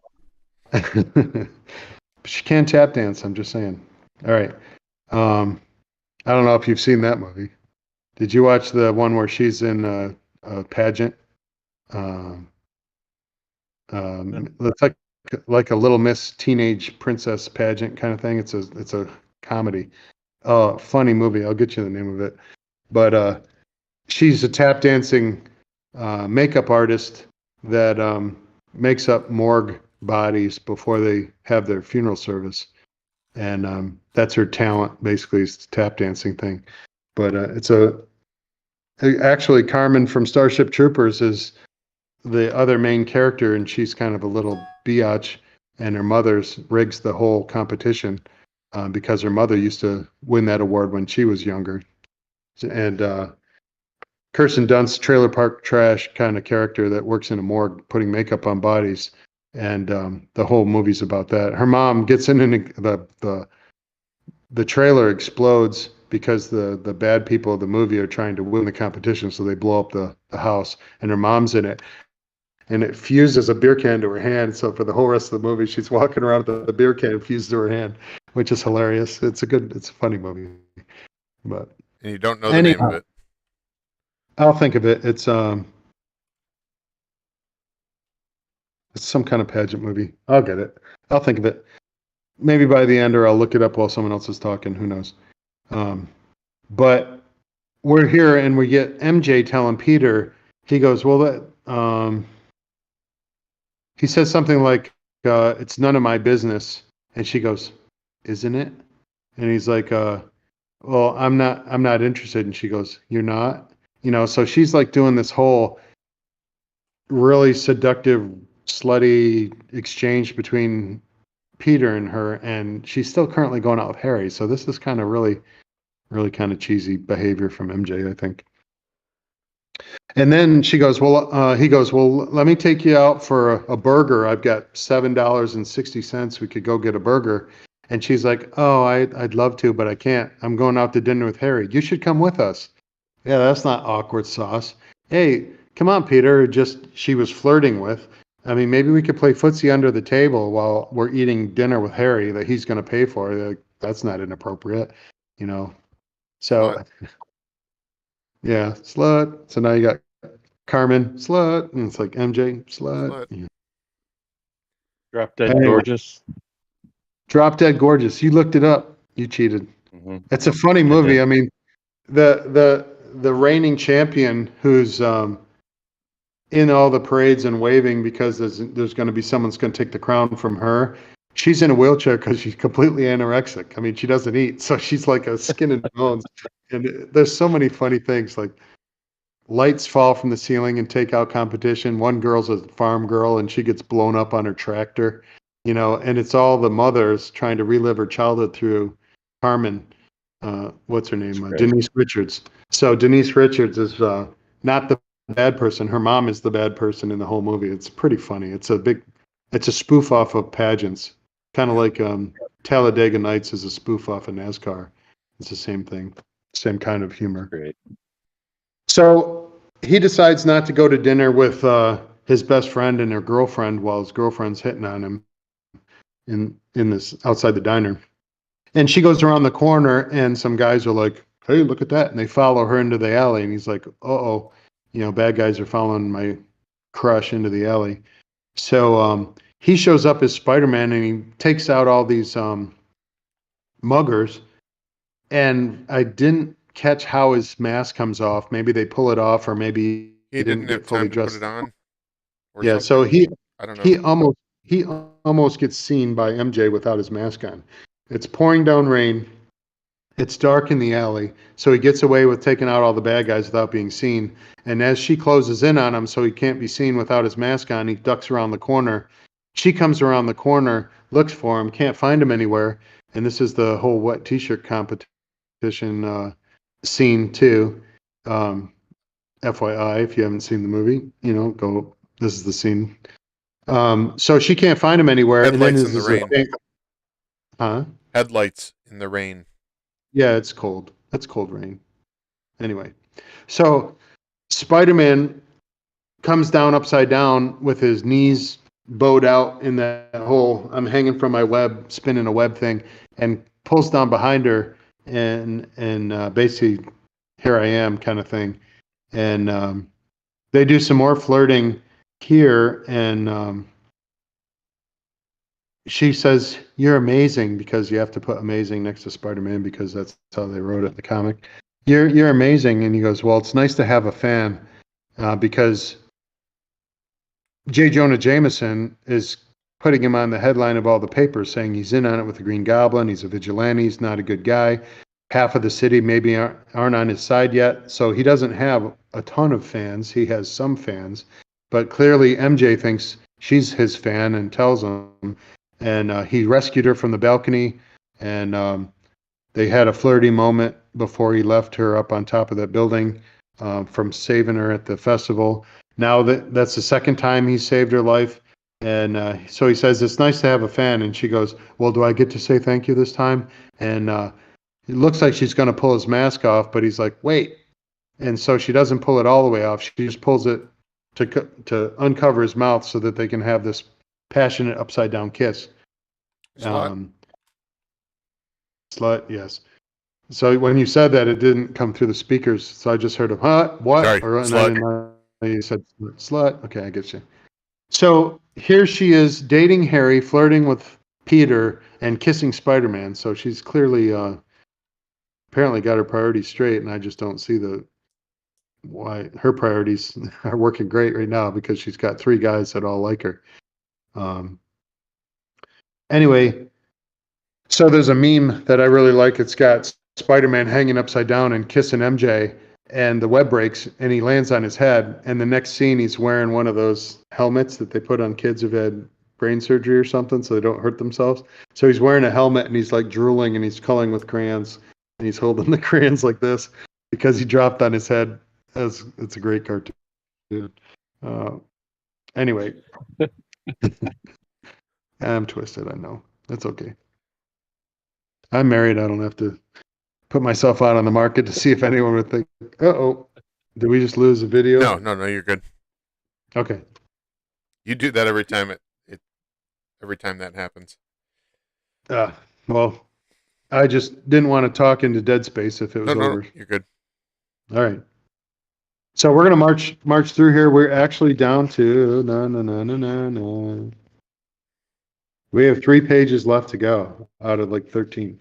So we are moving and grooving. We're almost gonna finish this perhaps. I don't know what time we're at. We're at 2 hours and 11 minutes. Well, we'll definitely be done in, let's say, 2 hours and 30 minutes. Why don't we try and knock this out in 15 minutes? Unless you want to talk about your Mac. Is your Mac almost done, or is it done? No, I've got a little bit left. I'm still just going along slowly because I didn't want to have it done too far ahead of time. I like the way that you let everybody know that you're not a very good multitasker, but good job. Yeah, you're welcome. I actually, for the Pirates of the Caribbean, I actually moved along quite well with the ship, along with the conversations we had. So I do think you clearly like that movie a lot, though, too. So you were fully engaged in what you knew you wanted to say about that movie. Maybe more than any of the other ones you've done, so I think. But anyway, I'm just teasing you about multitasking. I'm glad you're not done yet because it gives us something to talk about after we finish at 4-hour mark. So right, because 4-hour mark always happens. It does. Batman. It does. All right, so our progression with just real briefly, not to extend it. You don't have to be brief. Go ahead. 2 of the most paused scenes in the film were the upside down kiss and him in that pizza helmet. Why in the pizza helmet? I have no idea. Why was it the upside down kiss? Why wasn't it? It was because of the rain and the cold rain. No. Why wasn't it the whole fight scene? Not necessarily the upside down kiss. You don't see anything there other than, unless maybe the girls watch it. Maybe girls, yeah. Girls would be more interested in the kiss than they would anything else. So, well, not necessarily all girls. I mean, everybody likes breasts. I get the kiss. It's the pizza helmet that's really strange to me. Yeah, I don't quite get that either. I don't get it. All right. Well, Where'd you get that info? The most paused moments in movies website. Wow. There is actually one of those? Right. So Yeah. I'm sorry, I outed you on that. Shakes don't need to rent that movie. You just go to the most paused moments, and you can probably find that on YouTube. You have to probably do the I'm over 18 version of YouTube, but that's okay. All good. All right. So we're progressing along the storyline of Green Goblin, and he's currently still trying to recruit Peter Parker, and he sets a building on fire to lure Peter in. And you have the save my baby, someone save my baby, because there's apparently some kid in there and the mother's down on the sidewalk looking up there when any mother on the planet would have run in to get their own kid. But that mother was quick, like, was the scene with Norman talking to the Green Goblin in the mirror? Did that happen right before this? Yeah, that was a schizophrenic discussion that happened. Yeah, that's when I was saying that evil Norman was okay. telling good Right. Norman that he in fact knew all along that it was I was us just and thinking not that was a really good scene. That he actually did that really well, acting against himself. yeah. And he did it. I don't think they did multiple cuts edited together.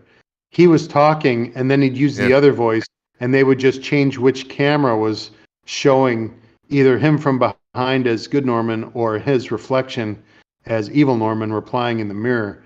So yes, I agree that that was very good acting. He plays the crazy pretty well. I mean, he's got some good crazy faces. All right. He I'm does. sorry about that. No, it's fine. So he's set this fire, and there's apparently a real baby in danger here. And Spider-Man comes swooping in. There's an explosion. Everyone thinks that Spider-Man has failed and that the baby's dead, and it's horrible, and they can't believe it. Next thing you know, Spider-Man comes out of the burning building, even though his webs would probably not do much better than Iceman's ice trails in a burning building. But somehow the webs stood up. They're super duper withstand fire webs, I guess. And he gets the baby out of the building, and a cop runs up and is like, "There he is! You know, get him!" And he's like, "You're under arrest." He goes, they hear a woman scream up in the building. They're like, "I got to go save this woman." And he goes, "Okay, but I'll be here when you come back down." He goes, "Not coming back down, Chief." And he goes, "Go save her." So he goes up and saves the woman, and the cops are starting to turn a little bit whether they think Spider-Man's really an evil vigilante or maybe he is a good guy that's trying to help out New York. So he goes up and he's looking for the woman, and he sees her through the slats and plaster burning between the rooms that are falling apart in a cloak, walking back and forth. And he's like, "Ma'am, what are you doing? Ma'am, ma'am, ma'am." And he comes in, and it turns out it's a Green Goblin in a cloak, maybe because a giant alien-like football head in a hoodie looks like an alien football head in a hoodie, and no one would have thought it was a woman. But apparently, he thought it was a woman right until he gets punched in the mouth by the Green Goblin and takes him by surprise, knocks him on his butt, and he goes, "You're so predictable, pathetically predictable," you know. And he goes, "What about my proposal? Are you in or are you out?" And here we see, cut to the chase, one syllable words. Are you in or are you out? There's no mincing words, no second interpretation. Are you going to join me or are you not going to join me? And he goes, "It's you who's out, Gobby, out of your mind." You know, "Oh, good one." You know, "Where's the bad guy? He got the boot." You know, good job. One-liners as like good Arnold Schwarzenegger one-liner from the '80s that wasn't funny. But anyway, he goes, They "It's you that's definitely out, didn't. Gobby." They definitely didn't take any lines directly from the comic because Spidey was definitely wittier in the comic. Yeah. I didn't want to draw anything out, but there were a lot of one-liners throughout the entire movie that were slipped in here and there to be able to get in all the funny little things that Spider-Man's called, and they used them in quotes from different people yelling it in the backgrounds on the streets and like on the bus. There were a lot of, good webhead and other things like that throughout the whole entire movie. 100 of them. Yep. Anytime anyone says anything in a movie is for a reason. They don't just throw random noises in the background and make you be distracted. Everything, if you pay attention to it's probably got some significance or is a head nod to something else or something Right? funny. Pulled directly from the comics or, Mm-hmm. good stuff. So Green Goblin is, "Are you in or are you out?" And he goes, "No, it's you that's out." And he goes, "Wrong answer." He goes, "Nobody says no to me." And Spidey does this awesome Matrix dodging, like while the blades are shooting past him.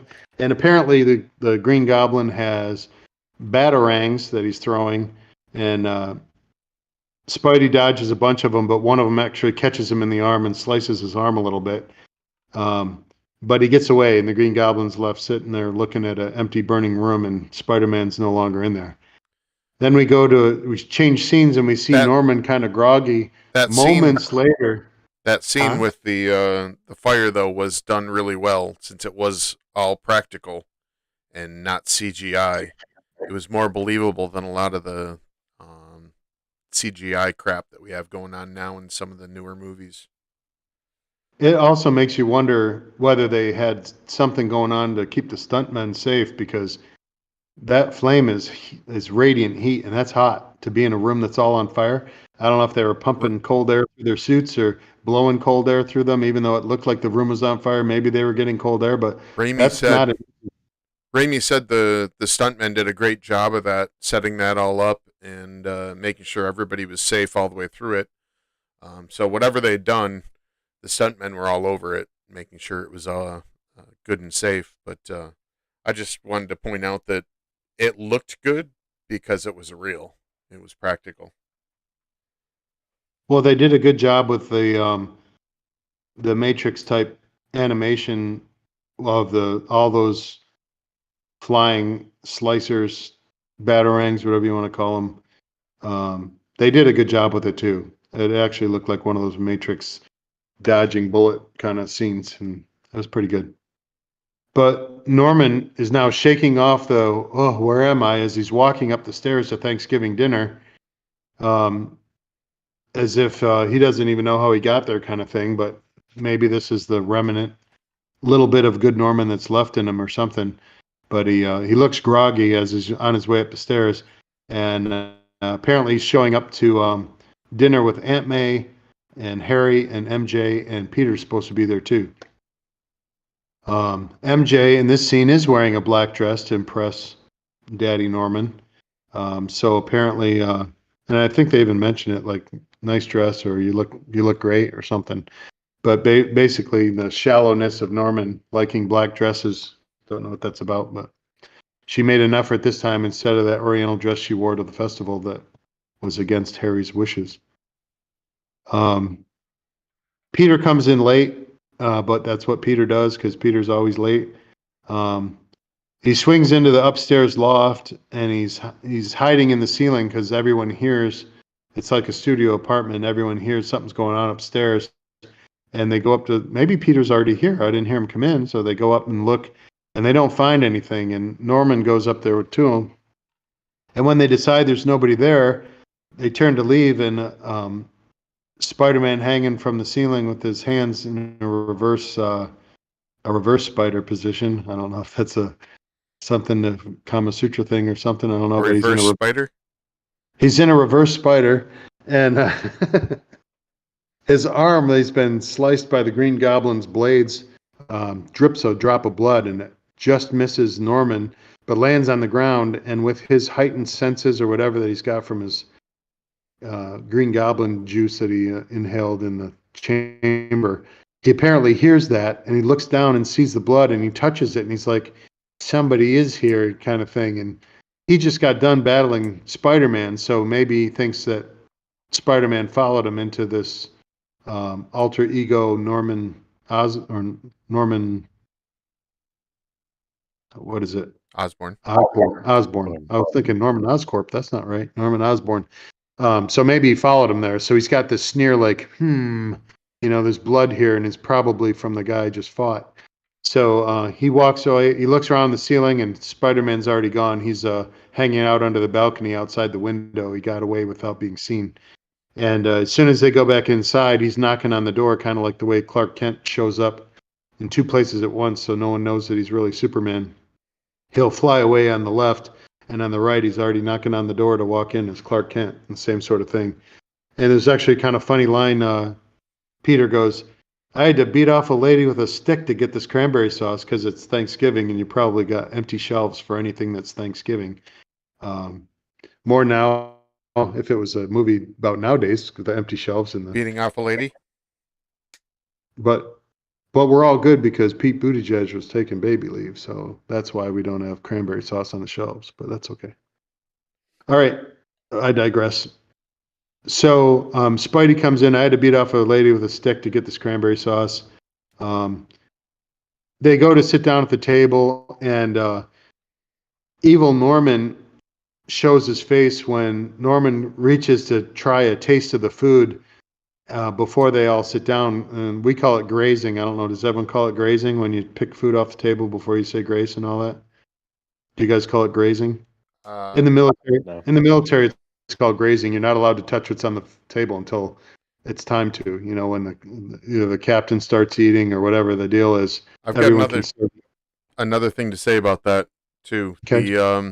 The turkey was 2 days old and smelled god awful. I don't know why they just didn't make one like the day before, but it was 2 days old, and for that scene, everybody's trying not to retch. So that's why Norman doesn't touch the actual turkey, but goes after the stuffing instead. Yeah.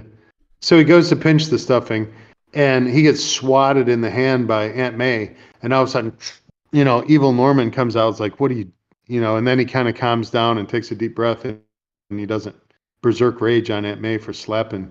And she's like, Norman, can you do the honors? And I don't know if that meant to cut the turkey or to say grace or whatever, but he asks Norman to do the honors, and then he calms down. And while they're getting ready to eat, or they start eating, Aunt May notices that Peter's bleeding through his shirt, and they're like, Peter, you're cut. And it's like, oh no, it's nothing. And he goes, I got clipped by a bicyclist when I was out trying to get the cranberry sauce or whatever. And if you've ever been in New York and you haven't been buzzed by a bicyclist or a Quicksilver messenger guy on a bike, then you haven't been to New York City, because apparently they're all over the place. And so it was a pretty believable lie that he was telling. But Norman's obviously a little bit incredulous about that, and thinks that there might be something else going on, because we've already seen a drip of blood on the floor, and now we see Peter with bleeding arm. And they pull the sleeve back, and it shows a slice. So it's clearly a cut that looks like a kind of cut he would have got from the batarangs that the Green Goblin was throwing. So he makes a connection that, oh my God, Peter Parker is the guy I was just talking to and having a battle with. And he goes, I got to go. And he goes to excuse himself, goes out into the hallway, and Harry follows him, because the whole reason for him coming was to meet MJ and to basically give her the blessing that it's okay for them to be together, and that she's really cool and he likes her, and it means a lot to him. And he actually said that. He goes, Dad, please, this girl's important to me. He's actually reaching out with heartfelt, this is why I don't want you to go, because this really means a lot to me. And his dad is not even hearing it. So yet again, here's Norman not caring anything that Harry says, even though at the moment he's in evil Green Goblin mode, worried about finding out who Spider-Man is. So he goes, well, you got to cut her loose anyway, because she's just a gold digger, and she just do like what you got to do. Yeah, do what you got to do with her, and then cut her loose. And he says it loud enough that everybody in the dinner table can hear him. And he goes, you're wrong about her, Dad. And so I'm confused when we get to what MJ says in a second. But he basically says, no, you're wrong about her, Dad.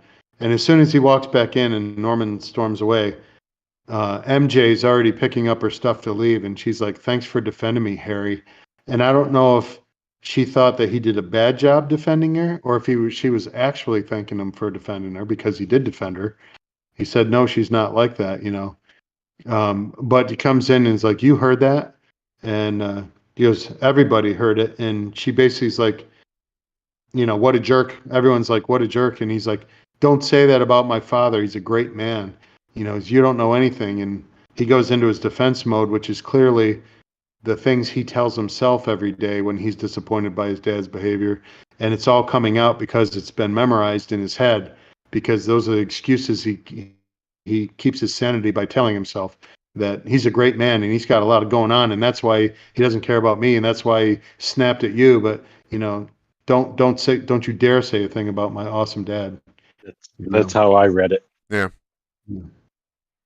So now clearly that's a breaking point in the relationship between Harry and MJ, because he snapped at MJ completely when he was trying to defend his dad. and that's probably going to push her over. Plus, she thinks she's in love with Spider-Man too. So there's that. And Flash, Flash's been gone for a long time. Just saying, however many months.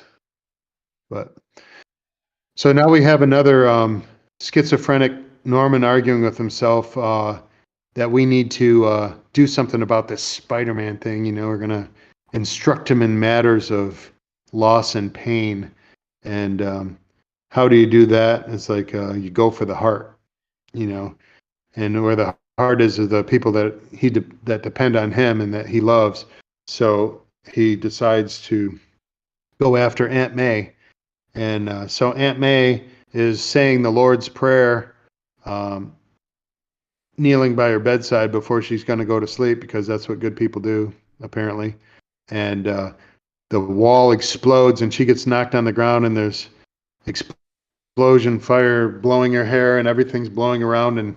And Green Goblin's there just as she's going to say, and deliver us from evil. And Norman knows she's going to say it, and he goes, finish it. And she goes, deliver us from evil, Right. And so she has a break from reality with this traumatic moment, and gets rushed to the hospital. And that's where Peter comes into the hospital to find her, and you can still hear her moaning. And those yellow eyes. Those terrible, horrible yellow eyes. And then instantly Peter knows that Green Goblin knows who he is, because he just went after Aunt May.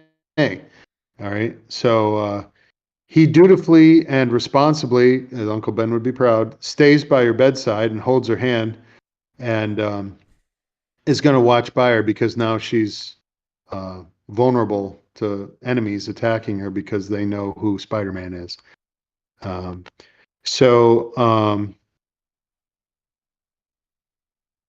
When he starts talking with MJ, we see a couple hints that Aunt May is kind of doing the thing like the Water Boy. Have you seen the Water Boy? It's like, I'm sorry, I can't come out and play with you. Mama's sleeping. He goes, well, wake her ass up, Yeah.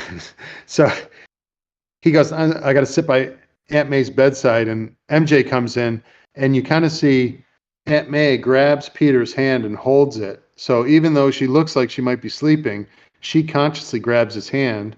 And then when he's talking with MJ, apparently Aunt May likes the conversation they're having, and you see a grin on her face. So she's just pretending like the Water Boy's mom's pretending. He goes, you gonna go play the foosball? He goes, you go play with your friends. He goes, foosball's not evil. You go play foosball. He goes, you really like MJ, and she likes you back. Foosball. At the foosball. Well, Mama's wrong again. No, Colonel Sanders, you're wrong.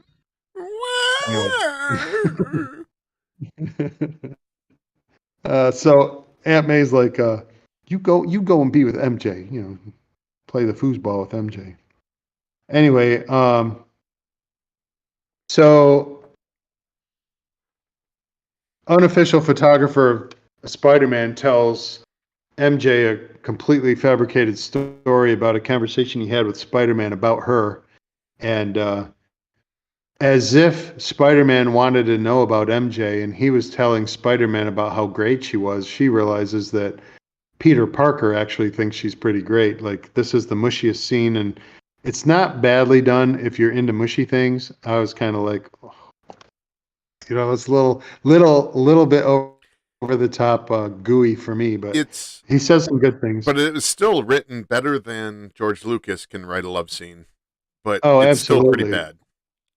Yeah, there's nothing good about Padme and Anakin's love scenes. They're just bad.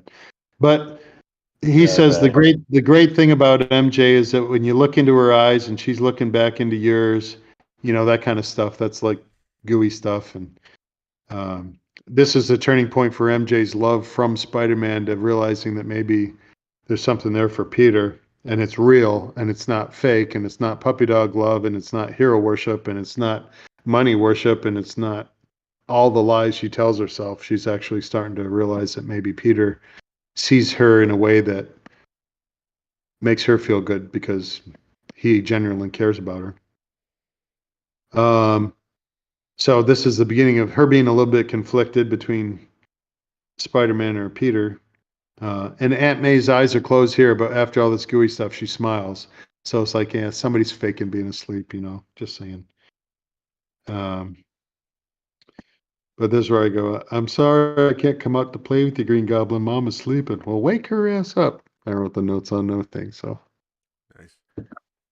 So meanwhile, while Peter and MJ are having this heart-to-heart talk about how he's describing how awesome she is to Spider-Man, they're sort of not really holding hands, but their hands are kind of knee to knee, two chairs facing each other, and they're kind of together. And Harry walks in the hospital room. So the last time Harry saw MJ, they were fighting. He honestly came because he cared about Aunt May. He's actually a good guy when it comes to caring.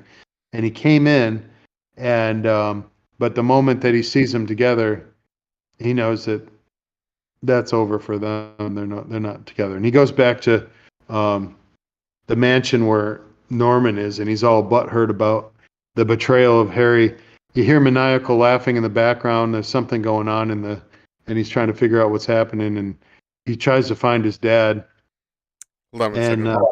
Somewhere in here, Eric's Edge actually said hello, and I wasn't paying attention to the bottom of the screen for the chat. So, hey, Eric.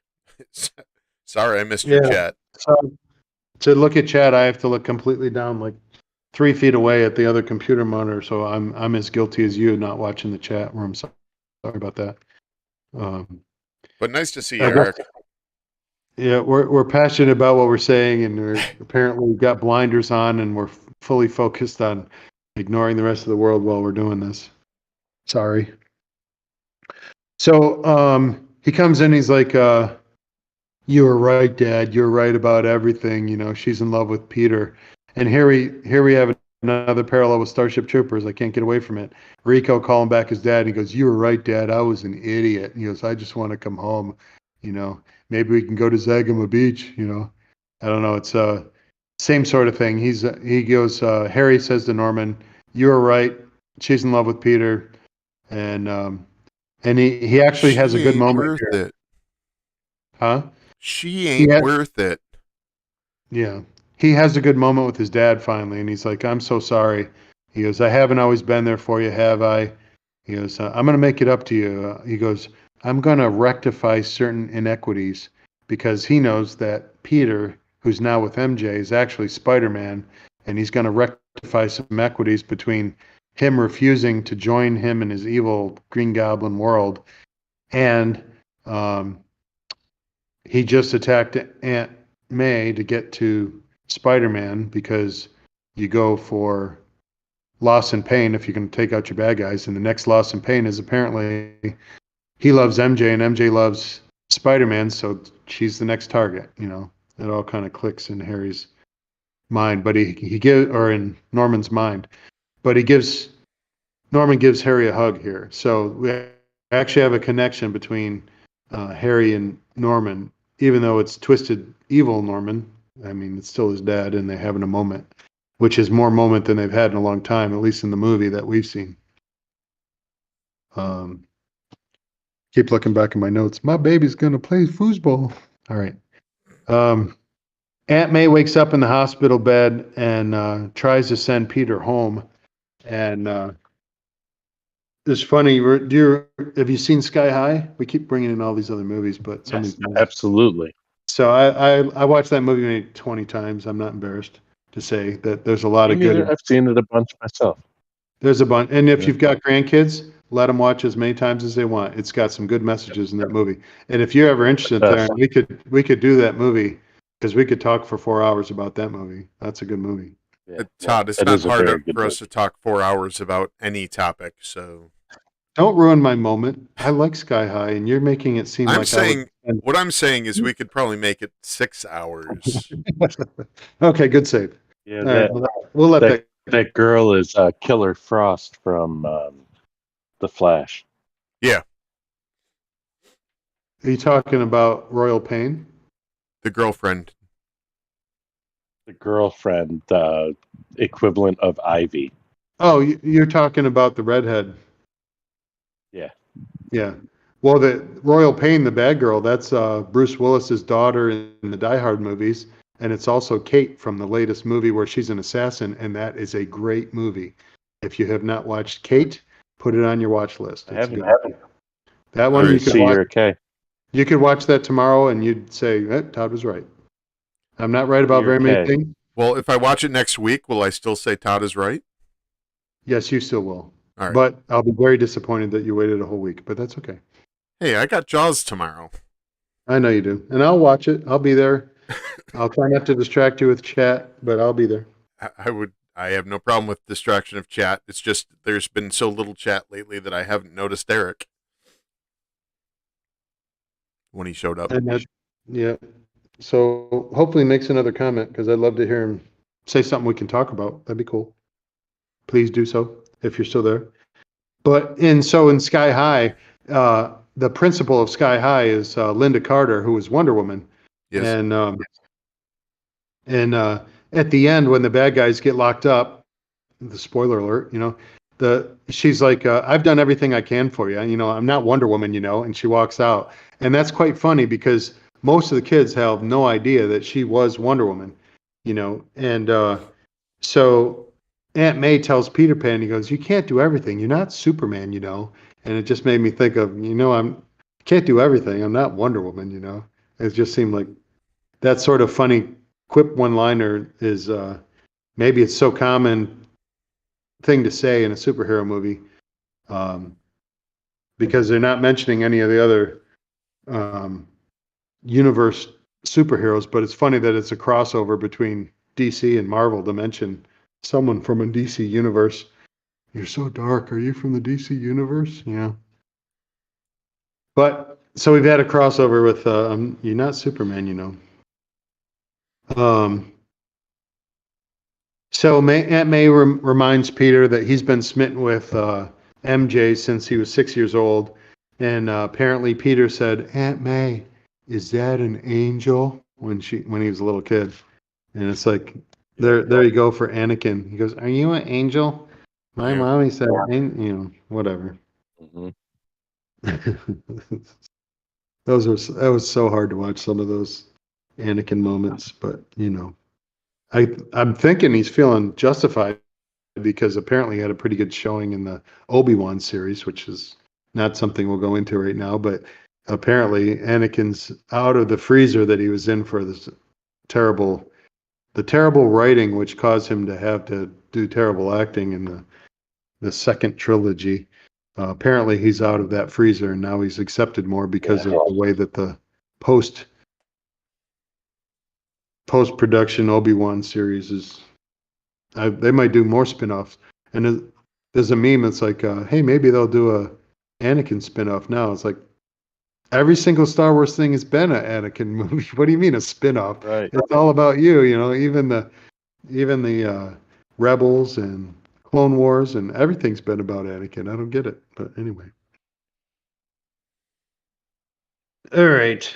So he calls MJ when he realizes now not only Aunt May, but MJ's in danger because he knows who Peter is. So he calls MJ's house and it rings and rings and it finally picks up and he thinks he's talking to MJ, but it's really the Green Goblin. He's like, can Spider-Man come out to play? And MJ wakes up. She's obviously been kidnapped and she wakes up on top of one of the bridges over the Hudson River, I guess. And she almost falls by staggering, not realizing for a second that she's up there. She almost falls off the bridge, which makes everyone shocked at how tall the bridge is because MJ almost fell off of it. So that was good. So now we have a big battle between Green Goblin and Spider-Man. I don't know how much meaning necessarily there is in the battle scene. We could say that they did a pretty good job of giving Spider-Man a moral choice, a choice of. He still went after MJ first, though. He did, but he didn't do it to let the priority be her over them. It was He the only saw that solution. it was a way he could do them both. Yeah, it was the only solution. He took a risk, obviously, but so when I like that there's explosions, and as Green Goblin flies in, he sees a cable car full of kids, and he sees an opportunity to set up Spider-Man. So the first thing he does is he goes for the cable car machinery house to blow up the gears that are running the cables to take out the cable car by taking out the gearbox back on shore instead of just attacking the cable car directly. And he actually proves that the Oscorp glider is probably more powerful than anyone ever thought, because after he blows up the gear house with the cables, the cable car starts to fall, and he catches it and powers up from the water basically with this cable car in his hand, and the glider takes it. So the glider caught this cable car filled with kids and the Green Goblin, and it's holding its own, which is pretty decent for a little power glider. It's doing pretty good. But he gives he's convinced that he's gonna convince Spider-Man that only fools are heroes and that everyone will turn on him, and to prove it, he's going to give him a choice where he's got to make a choice, and whichever one he chooses, the city will turn on him. Whether he chooses to save MJ or if he chooses to save a cable car full of kids, either way, whichever one he chooses, he'll be crucified for his choice. So he's convinced that if Spider-Man won't join him, Spider-Man's going to pay, but he's also going to be right that he made the bad choice not to join him, because the town will turn on him. And so some good evil going on there. He drops the cable car and MJ, and Spidey has to make his choice. So he swings, saves a girl, and swings through the bridge to be able to catch the remnant of the cable car cable that's still attached to the cable car. You can explain to me later how that is. I guess it's welded to the cable and that goes around. Have you seen cable cars? And I think they're welded to the cable so that wherever the cable goes, that car goes with it. I think that's the way it works. I really don't know. I guess it would have to be, otherwise the cable car itself would have to have a motor assembly. Yeah. So there's enough pigtail of cable on the cable car that Peter's able to grab. Is it possible that the cable car assembly, when it senses slippage, that it grasps hold like a brake? Like brake? Because they got that giant wheel in the wheelhouse, and that's making the cable go around and around. So maybe I don't know. But you have to be able to take the cable. You have to be able to take the cable car off the cables for maintenance and things. So it's got to at least clamp onto it somehow. But yeah, I guess clamping on is enough then. Clearly, we're mechanically not very well versed, I guess. I don't have to know where Eagles Dare, in which case push the I believe button. I'm good. Yeah, I call it plausible. So he's holding on to the cable which he just caught, and he shoots a spider web up to the bridge, and he's holding up the weight of the cable car with his own muscles. And meanwhile, MJ's holding onto his neck, and that's the only reason she hasn't fallen, is because she's holding on to him. And there's a barge coming. We're like, we see you, Spidey. We're going to get underneath there, and you can set the barge down, or set the cable car down on the barge, and it'll all be good. And so that's Spider-Man. That's the first part that lets Spidey know that the New Yorkers have his back. Yep, and there's more coming. So he sees his web start to fail on where it's holding onto the bridge, and he tells MJ, he goes, you've got to climb down. And she goes, I can't. And he's like, you've got to, do it. Start climbing, do it. And she starts climbing down. Meanwhile, it's not going fast enough, and Green Goblin comes in for an attack. And so he yells down, hold on, MJ, because he's about to take a hit. And he gets blasted pretty hard. I don't know how she can do that. She held on like... Yeah, it's like holding on to the end of a towel that's whipping. There's no chance you're holding on to that, Well... She should have hit the water. First of all, she falls 30 feet and then grabs the bar on the edge of the cable car and stops herself. And I can tell you, I have fallen 6 feet and stop myself, and my shoulder hasn't been the same for like 14 years.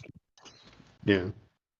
So you Yeah, can't we're fall talking 30 comic feet and book just physics, apparently. head stop, just reach up and grab a bar. Yeah, it's But no. like I said, even when he hit the wire, I mean, she was holding on when it was whipping back and forth. There's no way, no possible way.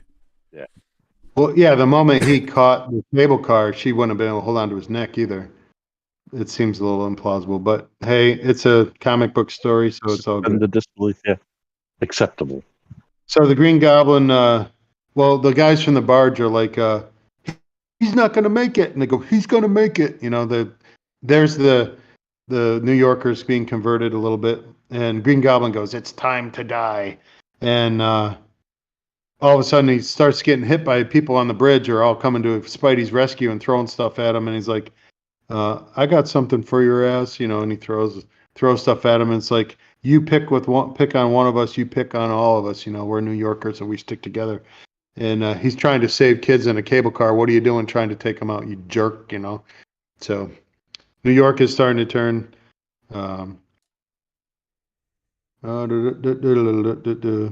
So a grenade gets thrown and blows Spider-Man up. Doesn't kill him, but blows him up in this battle. And he goes, I offered you friendship and you spat in my face. You know, Spider-Man almost gets taken out completely. And he does spin a giant web in that battle too, which is cool. At the end, yeah, when they're on the island. It's before he pulls the wall down, he spins a Yeah. full web. I gotta Yep. go back and see why, but Green Goblin's like, I was gonna kill her fast, but not anymore. Now that I know you care about her, I'm gonna kill her nice and slow. And so Spidey rages and he shoots the wall with his webs, and he pulls the wall over on top of Green Goblin and crushes him. Doesn't quite kill him though yet, but it tries. And Spidey starts pounding on the Green Goblin, and even though he's getting pounded on, Green Goblin's still taunting Spider-Man, saying that MJ and I are going to have a hell of a time. So he's bashing the hell out of Norman, and good Norman, maybe even evil Norman as a whole, who's been integrated into evil Norman now, I guess, comes out and says, "Stop, Spider-Man, stop, it's me," you know. Stop it. He's like, Mr. Osborn?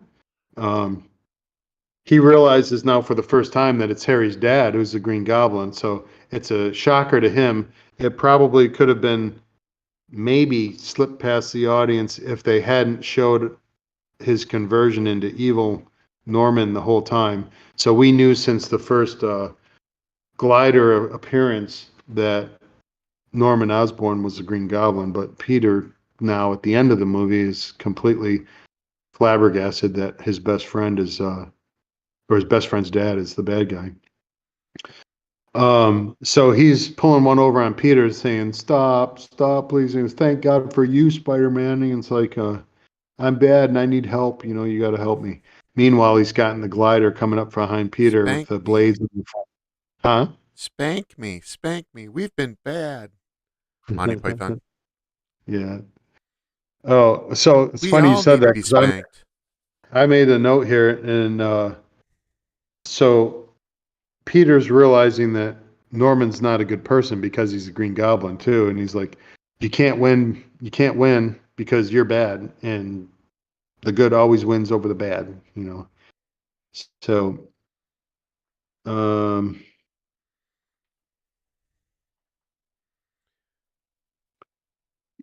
he goes, believe in me like I believed in you, and he's growling. He goes, I was like a father to you, you know. I have a father. His name was Ben Parker. And he's like, Godspeed, Spider-Man, and he tries to kill him with the glider. Spidey does a backflip, completely shocks Norman, who Theron has mentioned to me earlier, has this surprise saying, how do you say it? Like, oh, or Oh. how does he say it? Yeah. Oh. It was like, oh. He As was he completely realizes shocked he's that about to be hit. he thought Spider-Man was dead, and instead it's going to be him that's going to take the hit, and the glider slams into him. And as he's dying, I'm sure Peter didn't mean to actually kill him, but he's dying, and it's his best friend's dad, and he goes, "Don't tell Harry," So he graciously, there's a lot of line going on to Harry, by the way, but we're going to continue with that apparently. So Spidey brings Norman's body back to his house and apparently undresses him from his goblin suit, so it's a complete surprise to no one because he doesn't look like Green Goblin. But he's standing over the dead father, and who knows what's going through Harry's mind seeing that, his dad with no shirt on and Spider-Man standing over his dead body. Anyway, he's like, what have you done? What have you done? Obviously, Harry blames Spider-Man for everything, even though his whole life's been tragic because he's got the rich boy problems. At the funeral, Harry comes up to Spider-Man. He goes, "One day Spider-Man will pay. Thank God for you, Peter. You're the only family I have." So how tragic is Peter's story? His best friend's dad was killed by him. His uncle was killed by him. What else can we pile on top of that? Aunt May's been attacked. He took Harry's girlfriend back from him. Harry could have become a hero. And Harry, yeah. But all the things that has happened to Harry's like, "Thank God for you, Peter. You're the only family I got." And Peter's the reason half of the bad things that happened to Harry happened to him. His dad loved Peter more than he loved him. His dad died fighting Peter. Peter got the girlfriend. Thank God for you, Peter. You're the only family I got. Man, I wish I had some family like that. No, I'm glad I don't have family like that. You have a lot of room to go to be that bad, Theron. Don't explore how far you can go to still be family. You don't need to prove that. All right. I'll try. So we get super villainy. What was that? And your super villainy. Yeah. We get a little bit of narration from Peter Parker here. It says, "No matter what I do, no matter how hard I try, the ones I love will always be the ones who pay." And MJ comes out with the revelation that while all this was going on and I was on top of the bridge and I thought I was going to die, the only thing I could think of was you, Peter. The only man who's always been there for me, the one that makes me feel like I can be more than I can be, or I love you so much, Peter. The truth is, I love you. Basically, Peter kisses her with this wet fish kiss because he's not really giving her the kiss back. She just kisses him in a one-way kind of kiss. And he says, "I can't." And she goes, "You can't what?" He goes, "I can't tell you everything. I mean, there's so much to tell, but I'll always be there to protect you. We'll just be friends." The friend zone. Boom. It's all I have to give. And completely breaks MJ's heart because they had so many heartfelt moments in the alley and in the hospital and everywhere else. And she knows, well, she doesn't know that he's Spider-Man, but she gets an inkling at the end. She does have a bit of a recognition moment right at the end. Well, they just kissed. She touches her lips. And she's kissed him before. Right. And when they were on the rooftop, saved from the festival, she goes, "Who are you?" He goes, "You know who I am." And she's like, "I do." So little things are clicking in her head, Yep. Maybe if she has half a brain. But well, she doesn't completely anyway, figure it out, but she thinks there may be something. Which is a good way to leave a cliffhanger for the next movie. So the final narration is, "With great power comes great responsibility. This is my gift. This is my curse. Who am I? I'm Spider-Man." And then he has some woohoo swinging moments at the end. Well, you had some things to say about the narration in the first half of this stream, or the first part of the stream, where you don't particularly care for narration. I don't. I think it's a cheater way to bust into a story. I think you could bust into a story and leave a story the way it is without having to do a recap for the morons. And that's kind of the way I look at it. It's like it's for the slower audience members to have to be told. So let me sum up in case you just missed what happened. Well, I'm a good guy, and it's tragic because I'll always have to be a good guy, which puts other people in danger. In case you didn't get that in the whole progress of this movie, it's like, really, is it necessary? I don't know. I don't think so. Well, it was like Batman, the Batman. Chris, when you and I and Kira did this, Todd's daughter, did the stream for that, and we were talking about the narration of that. Sometimes it works out okay. Other times, I don't know if it didn't seem like it was quite needed.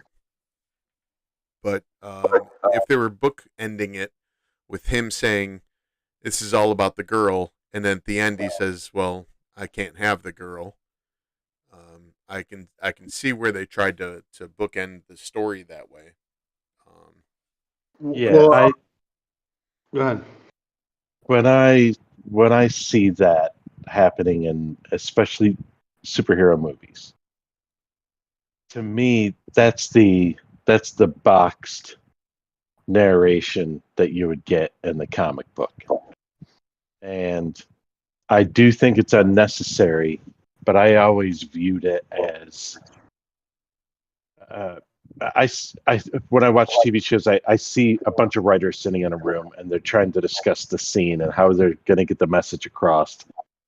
And that's what I see that as being, because in other movies, it's painful to, like Harry Potter movies, a lot of the stuff that if you're reading a book, you'd be reading things that Harry Potter may be thinking. And other characters may be thinking. You'll get backstory. You don't have all that time in a movie, and so because they don't know ahead of time, they take what would be the blue box dialogue and turn it into whatever they have to, whatever they can. If it's got to be a voiceover, because you can't hear what your characters are thinking. But yes, the way that they treated it in this movie, it was unnecessary because they did it. Everything was in flashbacks. They reiterated the same thing over and over again, and they beat points home that didn't need to be. They took the obvious and just recapped. They told the story offered already. No insight. Yeah, they told the story already, and then had him There was narrate no over the top of it. So I agree. Like Batman, and Batman, some of those things were giving you insight into things you wouldn't have insight into otherwise, because it wasn't covered in the movie. It was the Apocalypse Now backstory. The Apocalypse Now narration that I mentioned during that stream, which Gotham shit. I'm still only in Gotham. It reminded me of Decker. Is it Decker? Is that his name? Jeez, I can't remember. Decker. Yeah. It was like his take on what was going on, and I thought that one was a better use of narration than it didn't need to be in Spider-Man. Like you said, it told the story already. Not dropping the narration commentary, because I want to jump into this in just a sec, but the conspiracy theory on Blade Runner is that Deckard was a replicant the whole time. Oh, you're talking. I was talking. This. Yeah.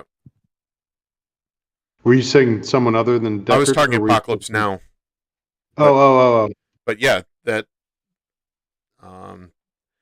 one I'm not sure, because I've seen 5 different incarnations of that movie, and I think I like the one without the narration best. One of the ones without the narration, but I also don't like them leading you by the nose and basically telling you at the end that he's a replicant. I like better the idea that you have to figure out whether he was. A movie that does 2 things instead. One is let you pay attention and get it from paying attention, and the other one is show you more so you don't have to pay attention as hard for the people who wouldn't get it. But you don't have to say it. There's other ways to do it. Now, I get the comic book thing, and I'm willing to accept that it's because you're framing it. you got to look at how many times do you reboot a comic book. There's no kids when this Many. came out that had a reboot Spider-Man. When they rebooted Superman and they rebooted Flash and they rebooted a couple other ones, I think Shayna, my youngest daughter, was either just going into high school or in high school, and it hadn't had a reboot in a long time. So Spider-Man wasn't a little kid's hero anymore, other than watching cartoons of him. That's their only chance to have seen it. They never had Spider-Man comics because they don't keep going back to the beginning over and over on these because there's too many Spider fans that wouldn't like that. So they had to give a reboot for the kids to watch a live action movie to find Spider-Man for the first time. So I'm willing to forgive it. I'm just saying I don't like it. But the narration in Sky High, which is kind of a parody on superhero movies and a comedy because of situational humor, even though it actually has a pretty decent storyline, they do narration on either side. And in the beginning, it introduces you to the characters enough that you can know what's going on, or you might be lost for 30 minutes otherwise. And in the end, it's completely humor. It's like, so as you can see, my best friend became my enemy became my best friend, and it's funny. It's got a funny ending, and it's clever the way they did that to sum up what had happened, because the story flipped on every single thing he says from the beginning to the end of the movie. It's different, and I like that. So sometimes it works, but for a live action movie, I kind of like it without the extra narration. I don't know. I get it. It's a superhero movie, and it's also introducing Spider-Man to people in live action the best way they ever have done it in a movie to date when they made it. So I forgive it. I just don't like it. So all right. I'm curious. Totally off topic. Total Recall. What are your thoughts on Total Recall then? The reboot or the original? No, the original. Um, I liked the way that you were kind of led throughout the whole movie, but then at the end, you don't really know if it was If you, all an implanted memory, because the Well, movie went exactly as the they implanted memory was they was had at supposed to least go, yeah. they had at least 2 or 3 plot twists, which makes a movie interesting. If there's a plot twist and it surprises you that what you think's happening is not really what's been happening, and that the good guy's not a good guy, he's a bad guy, those kinds of flops are good. And I thought they did that okay. I didn't have a problem with that movie. Um, I was good with it.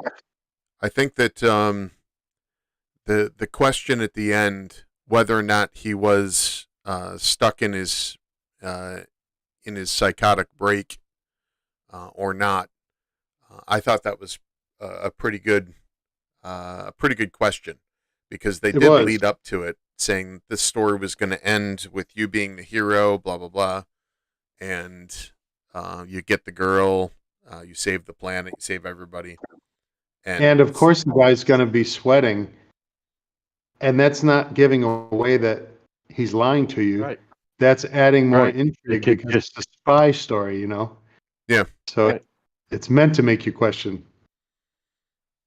Yeah, that was much better than the reboot. Yeah. Just because you can reboot something doesn't mean you should. Doesn't mean it's right, as Uncle Ben would say. Right. Doesn't mean it's right to. So show us your Legos. Let's see what you did. All right. Well, first I want to show Spider-Man actually has arm imprints where they actually inked his arm, which I thought that was pretty cool. But then again, the legs are still straight blue, so it's not the best of Spider-Man. Come on, refocus. It's not the best of the Spider-Man I have, but it's a definite improvement over the one from the Origins, which does not have any Spider-Man, the Red Spider logo or imprint on his arm. The Mech, I'm not all that happy about it. they tried to make a hand that looks like it would be something that could attach to the wall. It looks like they put the little I don't know if you can see it just yet, but the claws, the things that come out of Peter's fingertips, the things that help him stick to the wall. Yeah, the little spikes look like harpoons. Yeah, so they have those on the end of his fingers here. But I don't know if I can get it to. So they have it there, but they only give him 2 fingers, and this arm is not a bendy kind of arm. It doesn't really look like an arm. It's a very long forearm, so it's not as cool as some of the other more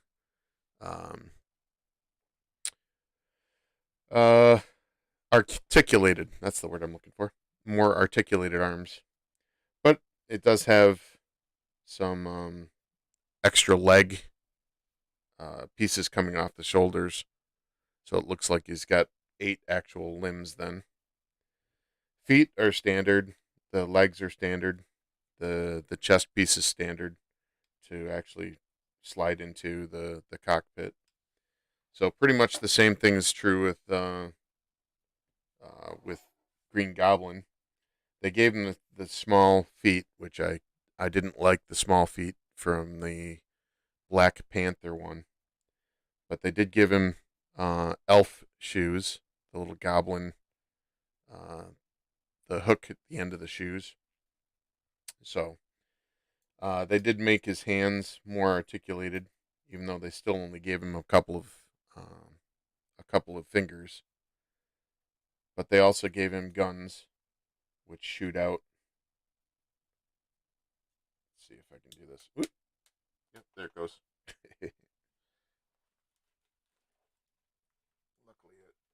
Luckily, it didn't go too far. But they have little ammunition pieces that go inside there. So I don't know. It's pretty okay. I don't think it's the best ones that they make that they've made. I'm not really a huge fan of the mechs to begin with. I think they were an interesting line, but I'm curious as to how long they'll actually last. I don't think they have a whole lot more going for them for these mechs. So it'd be interesting to find out just how much longer Lego's going to continue this mech line. But anyway, not bad, not great. Like I said, don't like the arms, but what's that? I think they're actually Christmas elf shoes because there's 153 days till Christmas. Just saying. They've got the elf shoe. So that's all right. It's not great. It's just more mech armors. Most of them are along the same lines. They all have the same ball joint, ankle and knee and hip pieces. So, do you keep them all assembled on a shelf somewhere? I do not have them all assembled on a shelf at the moment. I ended up not having room to hold all of these up above me.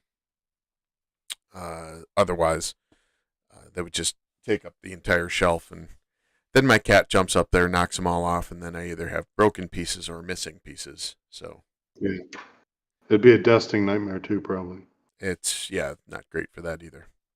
So, but it was fun to build, but just something to basically keep my attention while we're talking about movies.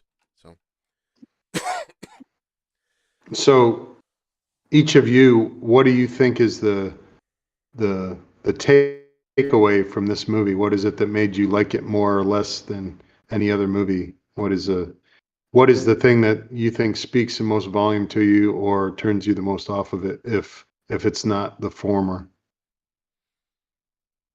I liked that it was a classic story told in an easy way that at face value had, I'd say, positive moral values. Sound like Superstar, but yeah, positive moral values. Which superstar? Is that the superstar you're talking about? Yes. Yeah. When they had the contest, it was Superstar. the prize winner would get the chance to star in a movie that had positive moral values. I know it's totally obscure, but yeah, that's what I liked about it. It was a decent origin story. I thought it was for the time it was spectacular because the only other sort of origin story we had was the X-Men, and before that, what we have? We had Blade. We had a crappy Captain America movie. We had TV Nick Fury with Many David Batman. Hasselhoff. What's that? Many Batman reboots with fluorescent paint. And we had the bad Batman. Now Batman '89 was okay. It was pretty decent for its time too, but there really wasn't a whole lot of good superhero movies. So at the time that this came out, it would have been Batman, the first one. Some people argue that Batman Returns is good, but as far as Forever and then the what's the Batman and Robin? The nipple outfit one. Well, both of them had nipples. Both the Joel Schumacher ones had nipples. But there really wasn't a whole lot out there. So at the time, I thought it was great. But I still like Spider-Man 2 better when it did come out. But at the time, this didn't really have a whole lot of peers. X-Men and X2, when that came out a year after this, they were okay superhero stories, but they weren't as good as Spider-Man. I mean, it didn't have the same impact as this movie did. So I would say that this one, at the time, was great for that purpose. And it's held up really well over the years for being a decent story, as Chris puts it, a good moral story, and even the special effects hold up relatively well. Not as good as some of the beginning MCU movies, but it's definitely holding up better than the MCU movies now and TV shows. So I like it. I still like Spider-Man 2 better because just the scene where he gets where he basically does the Christ pose, where he's saving the tram car, the elevated train car, and passes out, and all of the New Yorkers actually save him and bring him back. Yeah. I thought that was a really cool scene. Yeah. So, and at that time, Fantastic Four, the first one came out in like '94. So DC wasn't stealing the show, or Not you mean Marvel. Fantastic? Wait, Which there Fantastic was Four are we one, talking about? The '94 Corman one? The Corman one didn't even show up in the theaters. That one was all. Oh, that was '94. Yeah, I guess that's. Because I think the one you're talking about is 2005 Fantastic Four, wasn't it? Yeah, the one that didn't show up, they were wearing the traditional blue outfits, and that I guess I haven't seen that one yet. It's terrible. Although everybody making it didn't know that it was not going to ever be released. The production company they chose the cheapest route in order to get a movie out because they were going to lose the rights for it if they didn't make a movie.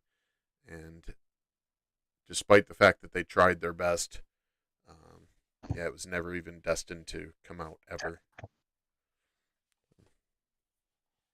Well, I mentioned this in the beginning of talking about it in my soliloquy about the meaning of the movie and stuff, but I think I like the most about this one is that the more character flaws the characters have, the more relatable they are to an audience. Because even though the bad guys are bad, some of their flaws are the same flaws that everybody has. And even though the good guys are supposed to be good, they still have some of the character flaws that bad people have. And working through that and the whole hero journey from doing something stupid and having to come back from it, or having tragedy happen and having to come back from it, is a good storyline. So between having somewhat more realistic characters that you can relate to because they're flawed and they're not perfect, and having a hero journey in the same movie, makes it a good movie. Even if you could pick it apart for all the things you don't like, you still can't deny the fact that it's got all the elements of a good movie in it.